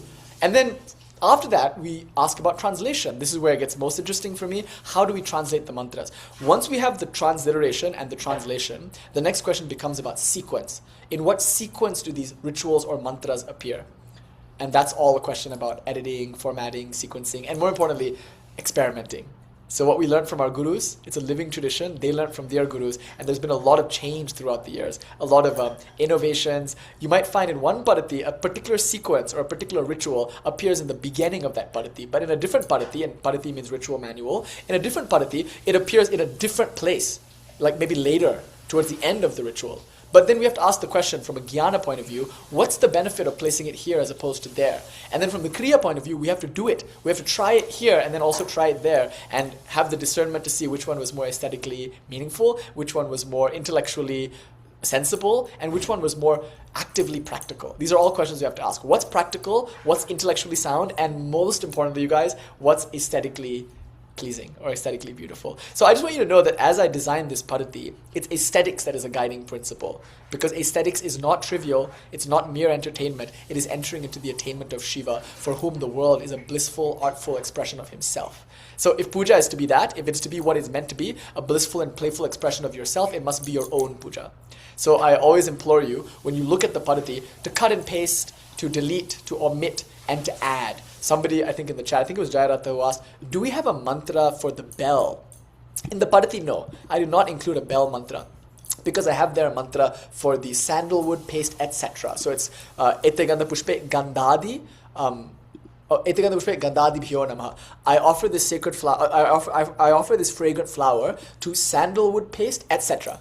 So this mantra in the Padati includes the bell and the incense and all these things. So I don't, in my Padati, have a mantra for the bell, because I also think there's something to being concise, which I obviously don't seem like I am. But it is important to me that the Padati isn't full of stuff that's just makes it a 5,000-page document. That would be unwieldy. So I just didn't think it was valuable to have the Ganta mantra. I don't really use it. My guru doesn't really use it, and I've been doing just fine without it. Now, chances are, if I include the Ganta mantra, maybe my relationship to the Om, to the Pranava, to the mantra, to the bell, which contains within it all the mantras, like the bell, one of the most important items in the puja, and more importantly, the symbol of a teacher's authority and the symbol of like purity and exorcism, like maybe all of that will change the moment I start daily chanting the Ganta mantra. So the question is, Jayarata asks, is there a Ganta mantra? My answer is no. His next thing was to provide a Ganta mantra. He's like, look, I have this Ganta mantra, this is the parati that it's from. Now, there's the Ganta mantra. The question is, does it have meaning to you? And if it does, you can add it. You know what I mean? So like that's the point. Like Jayarata might have a Ganta mantra, I might not. And so that's encouraged. Yes, that's what the parati should do for you. Now, it's possible to interact with the parati just as a book that you read and intellectually do. So for example, yesterday we did a bali. But at no point did we need the bricks or the post. At no point did we bring out a goat or a chicken. At no point did we actually take a knife and cut the goat's or chicken's neck. At no point did we offer the Bhattuka, Kshetrapalas, Yoginis, and Ganesh actual hunks of meat. None of that happened. But it was still valuable to like say the mantras, to visualize doing it, and to like mentally reenact the scene, right? It was still cool. Like it still did something for us. That means that one way to do a ritual is to read the parati. So it's an interesting idea. I heard it in another parati, I think Chaitanyanandaji's parati. There he says, if you just read it cover to cover, it's equivalent to doing the ritual. It's a Jnāna point of view. The Jnāna point of view is whether or not I actually offer the flower. If I think that I offered a flower, that's synonymous to offering the flower. That's why Manasa Puja works. So you can do this whole thing in your mind, which I love, right? Like you could just like be anywhere in the world. You could be on an airplane and you could just have the parati in front of you and you could just read it mantra by mantra and in your mind imagine that you're doing it. Or I will even go further. I'll say you don't even have to do that. You don't even have to mentally imagine yourself performing the puja. You could just read it and think about it. You can treat the parati as a series of philosophical statements expressed in mantra that you can just think about and rationalize and inquire into. So think of the parati as a philosophical text that stimulates your contemplative side. Think of it as a visualization guide that helps you perform daily visualizations, but also think of it as a recipe book for your active physical practice. So it's something that you can use to do a ritual, it's something you can use to imagine a ritual, or it's something that you can use to think about a ritual. So whether it's Jnāna or Kriya or something in between, say visualization is kind of Kriya, it's kind of Jnāna, all three are included in Tantra. So in the Kaula Marga we say, you might as well do rituals because they're pretty mental. Like if your claim is that real spirituality is what happens on the inside, then the altar is also inside. Because the altar appears within consciousness. That's as inside can get. In fact, the Kaula Margin will say, have you ever seen something that's outside? Have you ever seen something and pointed to it and said that it was outside of yourself? No, because the moment you point to it, the moment you see it, the moment you experience it, it's within your experience. It could be outside your body, but it's not outside your experience. In fact, it could even be outside your mind. Something could be imperceptible and unknowable and still within consciousness. It exists within consciousness as the potential to be known or as the potential to be seen. But at no point does anything exist outside of consciousness. And I've said this time and time again, but even if something like that did exist, it would be meaningless to say it did, because you couldn't point to it. The moment you pointed to it, you would negate its objective externality. So if I cannot point to anything that exists objectively and independently outside of awareness, then everything is internal to awareness, including my altar, including my murti, including the chicken, including the knife. So then any external ritual, so the Kaula Margin is as philosophical an inquiry as any inquiry into any particular philosophical topic. Is that not physical, if you want to talk in those terms? Am I not using my brain, which is part of my body, chemically and electrically? Is that not all physical? And if that's physical, then thinking is physical. And if acting is something that happens within consciousness, then acting is internal. So therefore, we reject the dichotomizing tendency that traditions tend to have. So someone like Lakshmidhara, he formulates a Sri Vidya tradition that emphasizes internal worship. He says it's better to do something inside than to do something externally. It'll have deeper meaning. We abhor that. We say, okay, cool, that makes sense, but I have not yet discerned between inner and outer. Unless Lakshmidharaji can show me a clear sense of the inner as being different from the outer, which hopefully I just dispelled, I'm not going to take seriously the claim that what you do inside is better than what you do outside. But similarly, I'm not going to take the claim that what you do outside is better than what you do inside, because I have seen time and time again how easy it is to just like mechanically do things and they not really have any meaning for you. So I can see the value of saying you should do the rituals. And by the way, anybody who does usually gets the verification. Like very quickly you're like, wait, no, that did something, right? That's why we do rituals. We might not, I mean, it's hard to learn, especially like if we're new to this kind of thing. It's like, oh my God, it's like, I've learned this now and I've learned that, and we're up till 6 in the morning just like going through the padati. We ain't slept for 2 days just going through the months. It's all so laborious. Why do we do it? Probably because the proof is in the pudding, because we did it and it was spiritually nourishing and it added something to our lives, so it's worth doing. So I'm also of the opinion that puja ritual externally, objectively, is worth doing. And I'm of the opinion that the mental worship is not necessarily different or better or more exalted. This is the kaula view, that external worship, inner worship, both are equally good. But while that's true, our focus is on something else. It includes those two things, but we're just subtly trying to push you towards this claim, this pratyabhigya, this recognition that what you're doing rituals for and what you're doing philosophical inquiry into is already what you are right now. Do you see? Like, so I always start with that, and that is sufficient. That's why Abhinava Gupta in chapter 1 tells you you're Shiva. Chapter 2, by chapter 2 you know you're Shiva. Why would he tell you how to do a funeral or how to do a wedding or how to initiate somebody post-mortem before he tells you that you're Shiva? Because if you don't know that you're Shiva and then you try to initiate someone post-mortem, or you try to do a wedding, or you try to do a funeral, by the way, all things that are included in the Kaula Marga text called Tantra Loka, Abhinava Gupta's Padati. Why would he present those things first? Because if he did, then you would focus on Jnāna and Kriya probably. But he presents the Anupaya stuff in chapter 2 first, so you can focus on Icha, and then when you do your funerals and when you do your initiations, it's as an expression of your innate spirituality, not as an attempt to attain it. Therefore, I'll give you this verse in closing. It's a pure Icha Shakti verse. It's like a pure Shambhava Upaya, kind of bordering on Anupaya. It's actually in chapter 2, so it's an Anupaya verse. But it's just like so absolute in its statement that it's important that it comes first. So here it is. Okay, wait. I was looking for the exact Sanskrit, but it's going to take me a while to pull up. So let me just give you what I remember from it. So Abhinava Gupta says, I'll just translate it loosely. Does the pot reveal the sun, or does the sun reveal the pot? It's the verse in chapter 2 of Tantra Sara and Tantra Loka. The sun reveals the pot, right? Not the pot revealing the sun. Now ask this question. When you're doing a ritual, does the ritual reveal consciousness, or are you consciousness aware of the ritual? It's clearly the latter. You are first conscious, then you do the ritual. You see, the ritual cannot make you more conscious than you are. You had to be conscious first, and then only you can do the sadhana, right? So what then does the sadhana do for you? You were already conscious before the sadhana.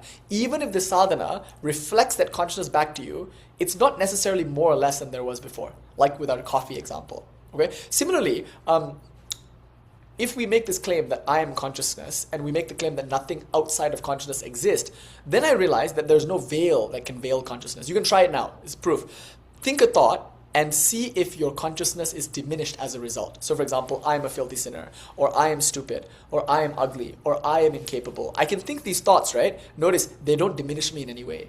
I'm just as conscious when I say I am a genius as is when I say I am an idiot. I'm just as conscious when I say I am beautiful as when I say I am ugly. Notice, the quality of the thought is secondary.